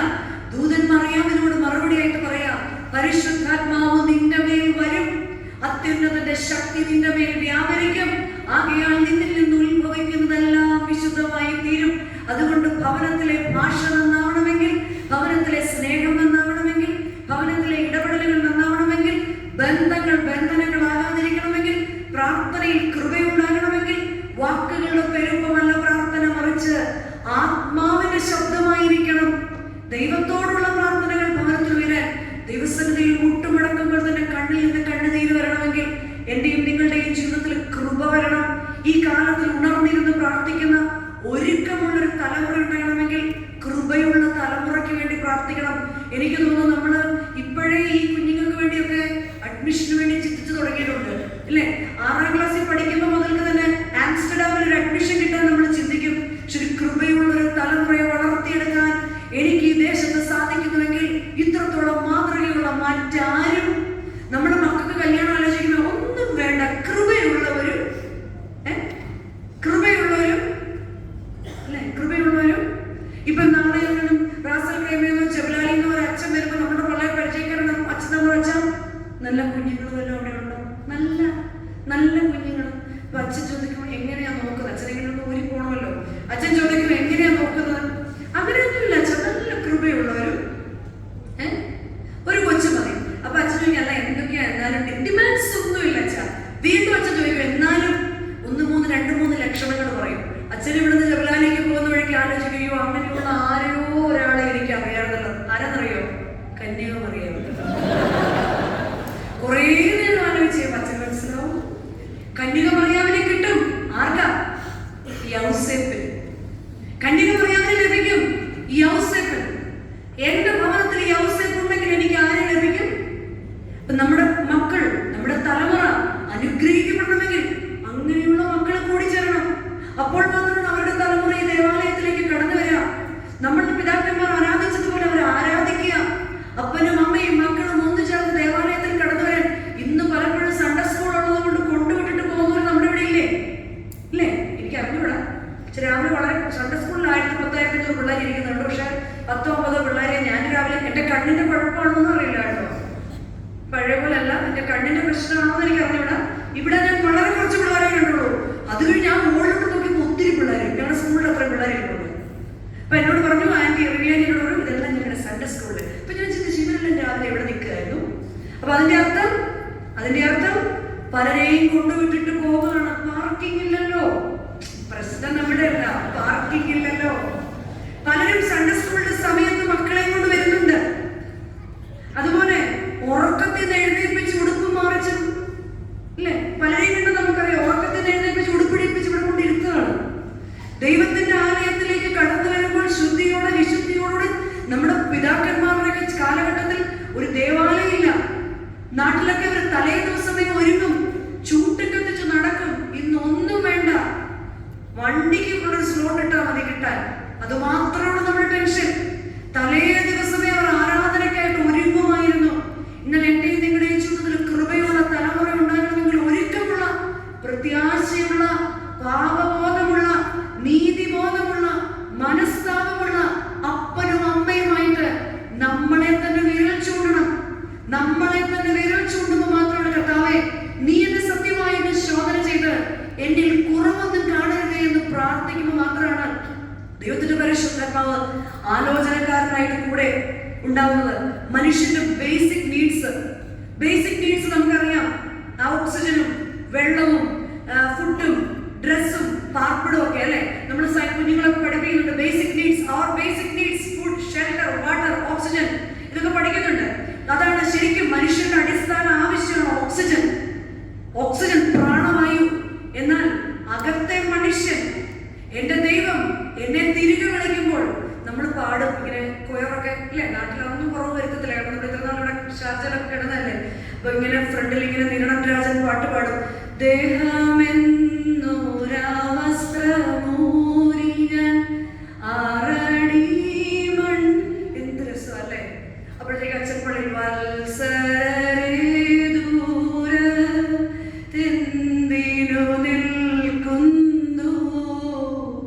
ഇനി ദൂരെ നിൽക്കാനേ പറ്റൂ. കാരണം എന്താണ്? അവസാനമായി ഒരു മോൻ ഇവിടെ കാണും, ഒരു മോൻ കൂടെ നാട്ടിൽ കാണും. ഇവിടുത്തെ മോൻ ഓടി വരുമ്പോൾ അവിടുത്തെ മോനോട് ചോദിക്കും എപ്പോഴായിരുന്നു? അപ്പൊ 5 മിനിറ്റേ ആയുള്ളൂ. എന്നിട്ട് ഈ മോതിരം പോക്കറ്റിലുണ്ട് കേട്ടോ. പപ്പയുടെ കയ്യിൽ അവസാനം എന്തേ ഉള്ളൂ. ആ മോതിരവും ഊരി എന്ത് ചെയ്തോളൂ? പിന്നെ വത്സരരെ ദൂരത്ത് മാത്രമുള്ളൂ. എന്തിനു നിൽക്കുന്നു? ഇനി നിന്നിട്ടുണ്ട് കാര്യമില്ല. ആത്മാവ് ഒരുക്കമുള്ളതായി തീരുമ്പോൾ മാത്രമാണ് അബ്രഹാമിന്റെയും ഇസഹാക്കിന്റെയും യാക്കോബിന്റെയും മടിയിൽ വസിക്കുകയുള്ളൂ. ദൈവസന്നിധിയിൽ കുറ്റമില്ലാതെ നിൽക്കണമെങ്കിൽ അകത്തെ മനുഷ്യന്റെ അടിസ്ഥാനം ഓക്സിജൻ എന്താണ്? ഒരു ഭക്തന്റെ ആ പ്രാണവായു, അവന്റെ അകത്തെ മനുഷ്യൻ ജീവിക്കണമെങ്കിൽ പ്രാർത്ഥന എന്ന പ്രാണവായു കൊടുക്കണം. എന്നാൽ പലപ്പോഴും ജീവിതത്തിന്റെ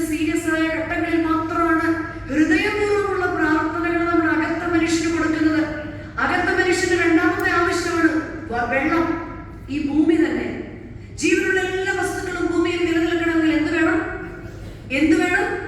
ആവശ്യത്തിന് ജലം എല്ലാ ജീവജാലങ്ങൾക്കും വേണം. ഈ ഭൂമിയുടെ തന്നെ 71% എന്താണ്? വെള്ളമാണ്, അല്ലെ? 71% വെള്ളമാണ്. പക്ഷെ നമ്മുടെ മനുഷ്യ ശരീരത്തില് 60% വെള്ളമാണ്.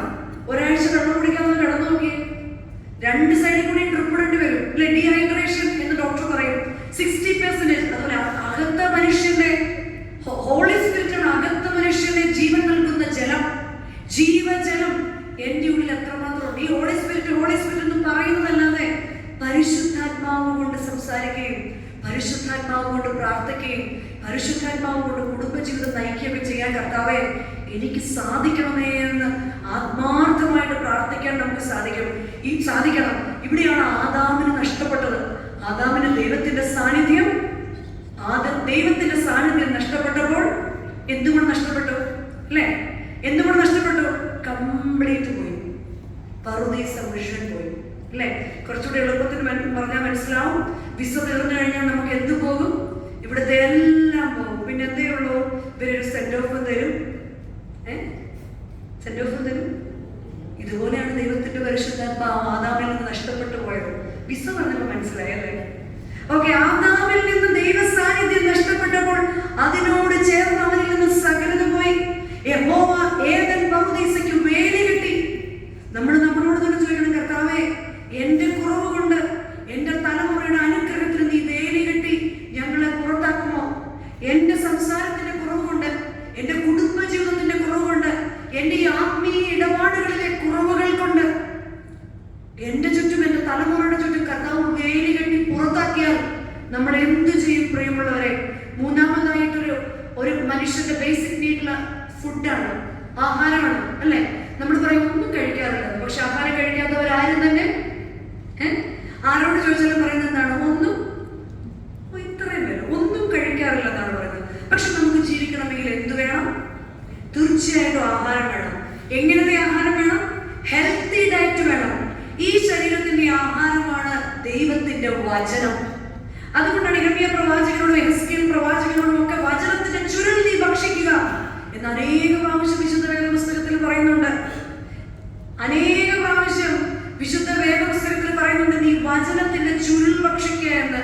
ഈ വചനത്തിന്റെ ചുരുളിന്റെ പ്രത്യേകത എന്താണെന്നറിയോ? ഇന്നിപ്പോൾ വാളെടുക്കുന്നവരെല്ലാം വെളിച്ചപ്പാടാണ്. വചനം നമുക്ക് ഇഷ്ടമുള്ളതുപോലെ നമ്മൾ എന്ത് ചെയ്യും? വളച്ചൊടിക്കും.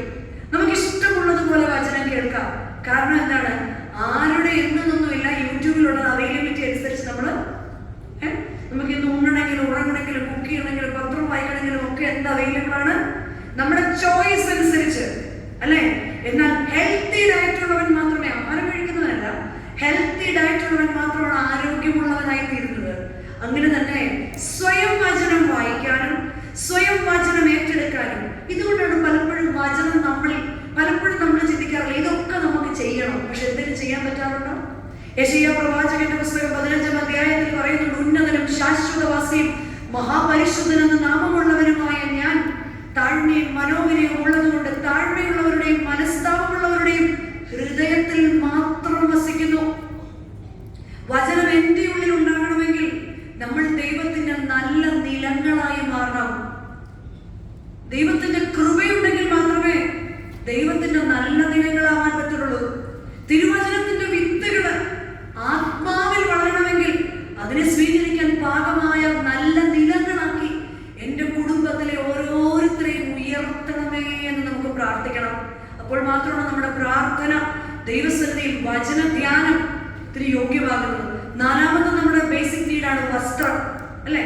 നമ്മളെ ഐഡന്റിഫൈ ചെയ്യുന്നത് തന്നെ നമ്മുടെ ഡ്രസ്, അല്ലെ? നമ്മളുടെ ഓരോരുത്തരെ അളക്കുന്നത് നമ്മുടെ ഡ്രസ്സിലാണ്. എന്നാൽ ആത്മീയ വസ്ത്രമുണ്ട്.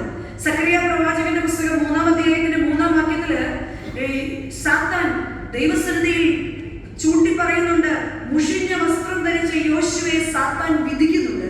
എന്താണ് മുഷിഞ്ഞ വസ്ത്രം? ആത്മീയ വസ്ത്രം.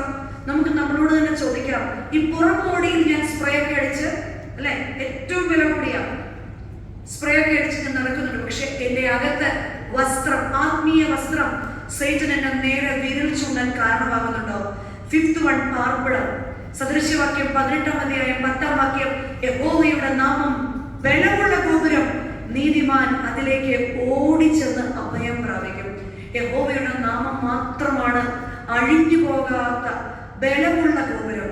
നീതിമാന്മാർ അതിലേക്ക് ഓടിച്ചെന്ന് അഭയം പ്രാപിക്കും. ആകയാൽ പ്രിയമുള്ളവരെ, ഈ പ്രത്യാശ നമ്മുടെ ആത്മാവിന്റെ ഒരു നങ്കൂരമാണ്. ഏത് പ്രത്യാശ? ക്രിസ്തു എന്ന പ്രത്യാശ. വിശ്വാസത്തോടുകൂടി കാത്തിരിക്കാൻ, വിവേകത്തോടുകൂടി ജീവിതത്തെ കാത്തിരിക്കാൻ നമുക്ക് സാധിക്കണം. നമ്മുടെ സ്പിരിച്വൽ ഡ്രൈനെസ്സിനെ തിരിച്ചറിഞ്ഞ് ദാനിയേലിനെ പോലെ പ്രാർത്ഥിക്കണം. ദാനിയേൽ പ്രവാചകന്റെ പുസ്തകം 10-ാം അധ്യായത്തിന്റെ 12-ാം വാക്യം, ധ്യാനത്തിലും ഉപവാസത്തിലും ആയിരിക്കുന്ന ദാനിയേലിന്റെ അടുക്കലേക്ക് ദൂതൻ വന്നിട്ട് പറയാണ്, നീ നിന്നെ തന്നെ താഴ്ത്തി ഏൽപ്പിച്ച ആദ്യ നിമിഷം തന്നെ ഞാൻ നിന്നെ കണ്ടു എന്ന്. എങ്ങനെ പ്രാർത്ഥിച്ചതാണ്? കാണാതെ ചൊല്ലിയതല്ല, നെഞ്ചു വിരിച്ചു നിന്ന് ചൊല്ലിയതല്ല, ബോധമില്ലാതെ നിന്ന് ചൊല്ലിയതല്ല. നീ നിന്നെ തന്നെ ദൈവത്തിന്റെ സന്നിധിയിൽ താഴ്ത്തി ഏൽപ്പിക്കാൻ. താഴ്ത്തുക എന്ന് പറയുന്നതാണ് നമുക്ക് ഇന്ന് ഒട്ടും സഹിക്കാൻ നമുക്ക് ഒട്ടും സഹിക്കാൻ പറ്റില്ല. ഇവരിൽ ആരെങ്കിലും ഒരാൾ നമ്മൾ ചിരിച്ചിട്ട് തിരിച്ചില്ലേ, പണ്ടത്തേക്ക് അച്ഛന്മാർ എന്തോരം നല്ലതായിരുന്നു, ഒന്ന് ചിരിക്കണമല്ലോ അല്ലെ? എന്നെ ആരും താഴ്ത്താൻ പാടില്ല, പക്ഷെ ദൈവസന്നിധിയിൽ ഞാൻ എന്നെ തന്നെ താഴ്ത്തണം. ഒന്ന് താഴാൻ, ഒന്ന് വിട്ടുകൊടുക്കാൻ കർത്താവേ വാക്കുകൊണ്ടല്ല ഹൃദയം കൊണ്ട് താഴാൻ സാധിക്കണം. പ്രാർത്ഥിക്കുമ്പോൾ ഇങ്ങനെ വാക്കുകൾ കൊണ്ട് കർത്താവേ ഞാൻ പൊടിയാണ്, ഞാൻ പുഴുവാണ് എന്ന് പറയാനല്ല, ഹൃദയം കൊണ്ട് താഴാൻ കർത്താവേ എന്നെ ശീലിപ്പിക്കണമേ. മറ്റുള്ളവരുടെ മുന്നിൽ ഒന്ന് താഴാൻ കർത്താവേ നിന്റെ ഭാവം. ഇന്നത്തെ യൂത്തിന്റെ സഭ മുഴുവനായിട്ടുള്ള ഒരു ക്യാപ്ഷൻ വായിച്ചായിരുന്നോ? എന്തായിരുന്നു?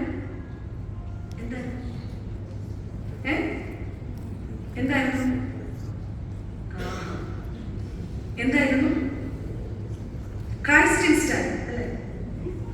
Youth with Christ in style, ക്രിസ്തുവിന്റെ സ്റ്റൈൽ, ക്രിസ്തുവിന്റെ ഭാവം തന്നെ നമ്മളെ തന്നെ താഴ്ത്താൻ നമുക്ക് സാധിക്കണം. എവിടെയും കർത്താവെ ഉയർന്നു നിൽക്കണമെന്ന് ഞാൻ ആഗ്രഹിക്കുന്നു.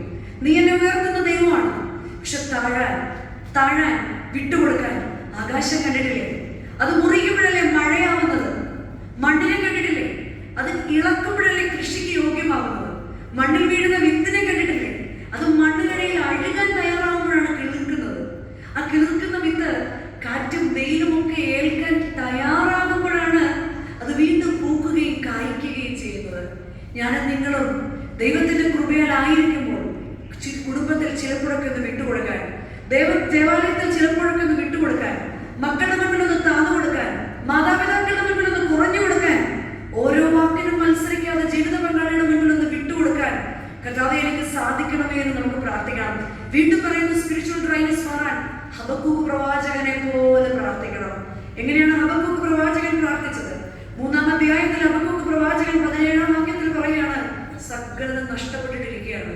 ഹബക്കൂക്ക് പ്രവാചകൻ പറയാ, അത്തിമരങ്ങൾ എനിക്ക് പൂത്തില്ലെങ്കിലും, മുന്തിരിവള്ളികൾ വാടിപ്പോയാലും, ആലയിലുള്ള എന്റെ ആടുകളെല്ലാം ചത്തുപോയാലും, ഒലിവിന്റെ കായ്കനികൾ ഉതിർന്നു പോയാലും, യഹോവയാണ് എന്റെ ആനന്ദം, യഹോവയാണ് എന്റെ ബലം. മക്കളുടെ മുന്നിൽ പറയാൻ സാധിക്കണം, മക്കളെ ഒന്നുമില്ലാത്തവരായിട്ട് നമ്മൾ ഇങ്ങോട്ട് വന്നു, അത്തിമരം ഇനി പൂത്തില്ലെങ്കിലും, മുന്തിരിവള്ളി എനിക്ക് കായ്ച്ചില്ലെങ്കിലും, എന്റെ പ്രതീക്ഷകളെല്ലാം നഷ്ടപ്പെട്ടാലും, യഹോവയാണ് എന്റെ ആനന്ദം, യഹോവയാണ് എന്റെ ബലമെന്ന് മക്കളുടെ മുന്നിൽ സാക്ഷ്യമുള്ള മാതാപിതാക്കളാകാൻ നമുക്ക് പ്രാർത്ഥനയിൽ സാധിക്കണം. വീണ്ടും സ്പിരിച്വൽ ഡ്രൈനസ് മാറാൻ വിശുദ്ധ ലൂക്കോസ് 1-ാം അധ്യായം 26-27 വാക്യത്തിൽ മറിയാം പ്രാർത്ഥിച്ചതുപോലെ പ്രാർത്ഥിക്കണം. മറിയാം എങ്ങനെയാണ്? ദൈവശബ്ദത്തെ തിരിച്ചറിഞ്ഞു. ഇതേ ദൂതൻ നമ്മളെ വന്ന് വിളിച്ചാൽ നമ്മൾ എന്ത് പറയും? പിന്നെ നമ്മൾ ഇവിടെ നിൽക്കുവോ? അല്ലേ? നമ്മൾ പിന്നെ ഇവിടെ വല്ലതും നിൽക്കുവോ? ദൂതന്റെ ശബ്ദം തിരിച്ചറിയണം, ദൈവത്തിന്റെ ശബ്ദം തിരിച്ചറിയണം. പക്ഷെ നമുക്ക് പറ്റുന്ന എന്താണെന്നറിയോ? ദൈവത്തിന്റെ ശബ്ദം കേൾക്കാത്തതല്ല. ക്വസ്റ്റ്യൻ പേപ്പറിനകത്ത് ഒരു ക്വസ്റ്റ്യൻ ഉണ്ട് അല്ലെ? ഇംഗ്ലീഷിലെ ഉണ്ട്, എഡിറ്റ് ദ പാസേജ്. തെറ്റുകൾ നമുക്ക് അണ്ടർലൈൻ ചെയ്തിട്ട് പറയും എഡിറ്റ് ദ പാസേജ്. നമ്മൾ ഇങ്ങനെയാണ് ദൈവ ഇഷ്ടത്തെ സ്വീകരിക്കാൻ ഇഷ്ടപ്പെടുന്നത്. എങ്ങനെ? എനിക്ക് ഇഷ്ടമുള്ളതൊക്കെ ഞാൻ എടുക്കും, ബാക്കിയുള്ളതൊക്കെ എന്തു വിധത്തിലും. എന്നിട്ട് നമ്മൾ പറയും, യാക്കോബ് പ്രാർത്ഥിച്ചതുപോലെ ഞാൻ പ്രാർത്ഥിക്കുന്നു, അനുഗ്രഹിക്കാതെ ഞാൻ നിന്നെ, വലിയ പേടിയായി, അനുഗ്രഹിക്കാതെ ഞാൻ നിന്നെ വിടുകയില്ല. എന്റെ ദൈവത്തിന്റെ ഇഷ്ടം നിറവേറ്റാൻ അമ്മ മറിയം പറയാണ്, ഇതാ കർത്താവിന്റെ കുടുംബജീവിതത്തിൽ, ഇതാ കർത്താവിന്റെ ദാസി. അത് പിന്നീട് എവിടെയാണ് കാണാൻ സാധിച്ചത്? 33 വർഷങ്ങൾക്ക് ശേഷം മറിയാം വളർത്തിയ മകൻ ഗത്സമനയിൽ കുരിശിന്റെ രക്തത്തിൽ ചൊരിയുമെന്ന് ഉറപ്പുണ്ടായിട്ടും താൻ തന്നെ രക്തം വിയർത്തവനായിട്ടിരിക്കുകയാണ്. രക്തം വിയർത്തൊഴുകുന്ന സമയത്ത് ആ അമ്മ വളർത്തിയ മകൻ പറയാണ്, പിതാവേ, എന്റെ ഇഷ്ടമല്ല, അവിടുത്തെ ഇഷ്ടമെന്നിൽ. നമുക്കെല്ലാം വിശുദ്ധരായ മക്കളെ ഇഷ്ടമാണ്. എന്നാൽ സ്പിരിച്വൽ ഡ്രൈനസ് ഇല്ലാത്ത മക്കൾ ഉണ്ടാകണമെങ്കിൽ എന്റെ ഇഷ്ടമല്ല കർത്താവേ, നിന്റെ ഇഷ്ടം ഞങ്ങളുടെ കുടുംബത്തിൽ നിറവേറണമേ എന്ന് പ്രാർത്ഥിക്കാൻ ഞങ്ങളെ ഉയർത്തണമേ, ഞങ്ങളുടെ പ്രാർത്ഥനകളെ ഉയർത്തണം. വീണ്ടും കാണാം വിശുദ്ധ മത്തായി സുവിശേഷം 1-ാം അധ്യായം 20 മുതൽ 25 ദൈവിക ദർശനം കാണുന്ന നീതിമാനായ യൗസേപ്പിന് സ്വപ്നത്തിൽ ദൈവത്തിന്റെ ദൂതൻ വന്നു. നമ്മളോടാണത് പറയുന്നതെങ്കിൽ നമ്മൾ അറിയ പോലും ഇച്ചിരി വെള്ളം കുടിച്ചിട്ട് നമ്മൾ പോയി കിടന്ന് വീണ്ടും. ദൈവിക ദർശനങ്ങളുള്ള മാതാപിതാക്കളാകണം. ദൈവിക ദർശനങ്ങളുള്ള നല്ല ക്രിസ്ത്യാനിയാകണം. ക്രിസ്തീയ മൂല്യങ്ങൾ, നമ്മളെ കാണുന്നവൻ ക്രിസ്തുവിനെ കാണണം, നമ്മളെ കേൾക്കുന്നവൻ ക്രിസ്തുവിനെ കേൾക്കണം, നമ്മളോട് സംസാരിക്കുന്നവൻ ക്രിസ്തുവിനോട് സംസാരിക്കണം. കുടുംബത്തിൽ ഭാര്യയും ഭർത്താവും തമ്മിൽ സംസാരിക്കുമ്പോൾ നമ്മുടെ മക്കൾ ക്രിസ്തുവിനെ കാണണം. അല്ലെങ്കിൽ അതിനുവേണ്ടി പ്രാർത്ഥിക്കണം. അനുഗ്രഹിച്ച് പ്രാർത്ഥിക്കാൻ എന്റെയും നിങ്ങളുടെയും കുടുംബജീവിതത്തിൽ നമുക്ക് സാധിക്കണം. എന്റെ കൂടെയുള്ളവരെല്ലാം ബ്ലസ് ചെയ്ത് പ്രാർത്ഥിക്കാൻ, സ്പിരിച്വൽ ഡ്രൈനസ് മാറാൻ നമുക്ക് സാധിക്കണമെങ്കിൽ എന്റെ പ്രാർത്ഥന താഴ്ത്തിയുള്ള പ്രാർത്ഥനയാകണം. എന്റെ പ്രാർത്ഥന ഹബക്കൂക്കിനെ പോലെ ഏതവസ്ഥയിലും പ്രാർത്ഥിക്കുന്നതാകണം. എന്റെ പ്രാർത്ഥന മറിയാമിനെ പോലെ ദൈവശബ്ദം തിരിച്ചറിയുന്ന പ്രാർത്ഥനയാകണം. എന്റെ പ്രാർത്ഥന യൗസേപ്പിനെ പോലെ ദൈവിക ദർശനമുള്ള പ്രാർത്ഥനയാകണം. ഇതൊക്കെ കേൾക്കുമ്പോൾ നമ്മൾ വിചാരിക്കും, ഇത്രയൊക്കെ ഒത്തിരി കേട്ടിട്ടുണ്ട്, എന്നെന്റെ ജീവിതത്തിലേക്ക് പകർത്താൻ സാധിക്കും. കഴിഞ്ഞ വർഷം ഇതേ റിട്രീറ്റില് നമ്മളോടൊപ്പം ഉണ്ടായിരുന്ന എത്രയോ പേര് ഈ ഭൂമിയിൽ നിന്ന് മാറ്റപ്പെട്ടു. ഇന്നലെ സന്ധ്യയിൽ ഇതുപോലെ ഇരുന്ന എത്രയോ പേര് ഈ ഭൂമിയിൽ നിന്ന് മാറ്റപ്പെട്ടു. ഇനിയൊരവസരം എന്റെ ജീവിതത്തിൽ ഉണ്ടോ ഇല്ലയോ എന്ന് ഞാൻ അറിയുന്നുമില്ല. എന്നാൽ എന്റെ ദൈവത്തിന്റെ സന്നിധിയിലേക്ക് എന്റെ ആത്മാവ് പറന്നു പോകുമ്പോൾ എന്റെ ഭവനത്തിന് ഞാൻ എന്താണ് കൊടുക്കാൻ ശേഷിപ്പായിട്ട് വെച്ചിരിക്കുന്നത്? എന്താണ് എന്റെ ഭവനത്തിൽ?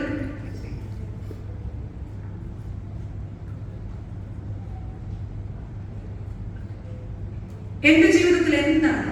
ആകയാൽ ആ പ്രത്യാശ നമ്മുടെ ആത്മാവിനൊരു നങ്കൂരമാണ്. അബ്രഹാം ജീവിതത്തിന്റെ ഏത് മൂല്യങ്ങളിലും നമുക്ക് മാതൃകയാണ്. കാരണം പ്രത്യാശയില്ലാതിരുന്ന സമയത്താണ് യഹോവയാം ദൈവം തന്നെ കൊണ്ട് തന്നെ ആണയിട്ട് പറഞ്ഞത്, ഞാൻ നിന്നെ അനുഗ്രഹിക്കും. അബ്രഹാമിന്റെ പാസ്റ്റോ, അബ്രഹാമിന്റെ പ്രസന്റോ, അബ്രഹാമിന്റെ ഫ്യൂച്ചറോ അബ്രഹാമിന് അറിഞ്ഞൂടാ. ഇന്ന് എന്നെ കേൾക്കുന്നവരിലും എന്താവും ഇനി നെക്സ്റ്റ്, എന്താകും ഈ ജോലി, നമുക്ക് ചിന്തിച്ചിരിക്കുന്നവരുണ്ടോ? പക്ഷെ കർത്താവ് പറയാം, ഈ പ്രത്യാശ നമ്മുടെ ആത്മാവിനൊരു നങ്കൂരമാകണം. വിശ്വാസത്തോടെ കാത്തിരിക്കാൻ ദൈവമേ പരിശുദ്ധാത്മാവിനെ അയക്കണമേ. വിവേകത്തോടുകൂടി കാത്തിരിക്കാൻ എന്റെ സ്പിരിറ്റ് ഡ്രൈനസിൽ, എന്റെ സ്നേഹമില്ലായ്മയിൽ, എന്റെ ആത്മീയതയിലെ കുറവുകളിൽ ദൈവത്തിന്റെ പരിശുദ്ധാത്മാവെ അവിടുത്തെ നീരുറവ ഞങ്ങളെ നനയ്ക്കണമേ. ആയതിന് ദൈവത്തിന്റെ പരിശുദ്ധാത്മാവ് നമ്മെ എല്ലാവരെയും സഹായിക്കട്ടെ എന്ന് പ്രാർത്ഥിച്ചുകൊണ്ട് ആശംസിച്ചുകൊണ്ട് എന്റെ വാക്കുകളെ നിർത്തുന്നു. ദൈവം എല്ലാവരെയും അനുഗ്രഹിക്കട്ടെ. അനുഗ്രഹിക്കപ്പെട്ട ഈ സഭയിൽ ഇത്രയും പേര് ഇന്ന് മുഴുവൻ ഇവിടെ പല സ്പിരിച്വൽ ഓർഗനൈസേഷൻസിന്റെ മീറ്റിംഗ് ഉണ്ടായിട്ടും വീണ്ടും കടന്നു വരാൻ ഇടവരുത്തിയ നിങ്ങളെയും നിങ്ങളുടെ തലമുറകളെയും ദൈവം അനുഗ്രഹിക്കട്ടെ എന്ന് പ്രാർത്ഥിക്കുന്നു. അതിനവസരം തന്ന ഇടവകയുടെ വികാരിയച്ഛൻ, അസോസിയേറ്റ് വികാരമാര്, ഈ സീനിയർ സിറ്റിസൺ എല്ലാ ഭാരവാഹികളുമേ, എല്ലാ കർത്താവിൽ പ്രിയമുള്ളവരെ, ദൂരെ നിന്ന് വന്നവരെ, സമീപത്തുള്ളവരെ എല്ലാവരോടുമുള്ള നന്ദിയും സ്നേഹവും കടപ്പാടും അറിയിക്കുന്നു. നാളെ നമുക്ക് ഇതേ സമയത്ത് ഒന്നിച്ച് ജോലിയുണ്ട്. പക്ഷെ നമ്മൾ ഓർക്കണം, ജോലി തന്ന ദൈവത്തിന്റെ സന്നിധിയിൽ അല്പസമയം ദൈവം നാളെയും നമുക്ക് ഇടവരുത്തട്ടെ എന്ന് പ്രാർത്ഥിച്ചുകൊണ്ട് എല്ലാവരെയും ദൈവ സമൃദ്ധിയായിട്ട് അനുഗ്രഹിക്കട്ടെ. ഒരിക്കൽ കൂടെ ഫിജറയിൽ നിന്ന് വന്നവരോടുള്ള നന്ദി പറയുന്നു. അപ്പുറത്തെ നമ്മുടെ ഓർത്തഡോക്സ് ദേവാലയം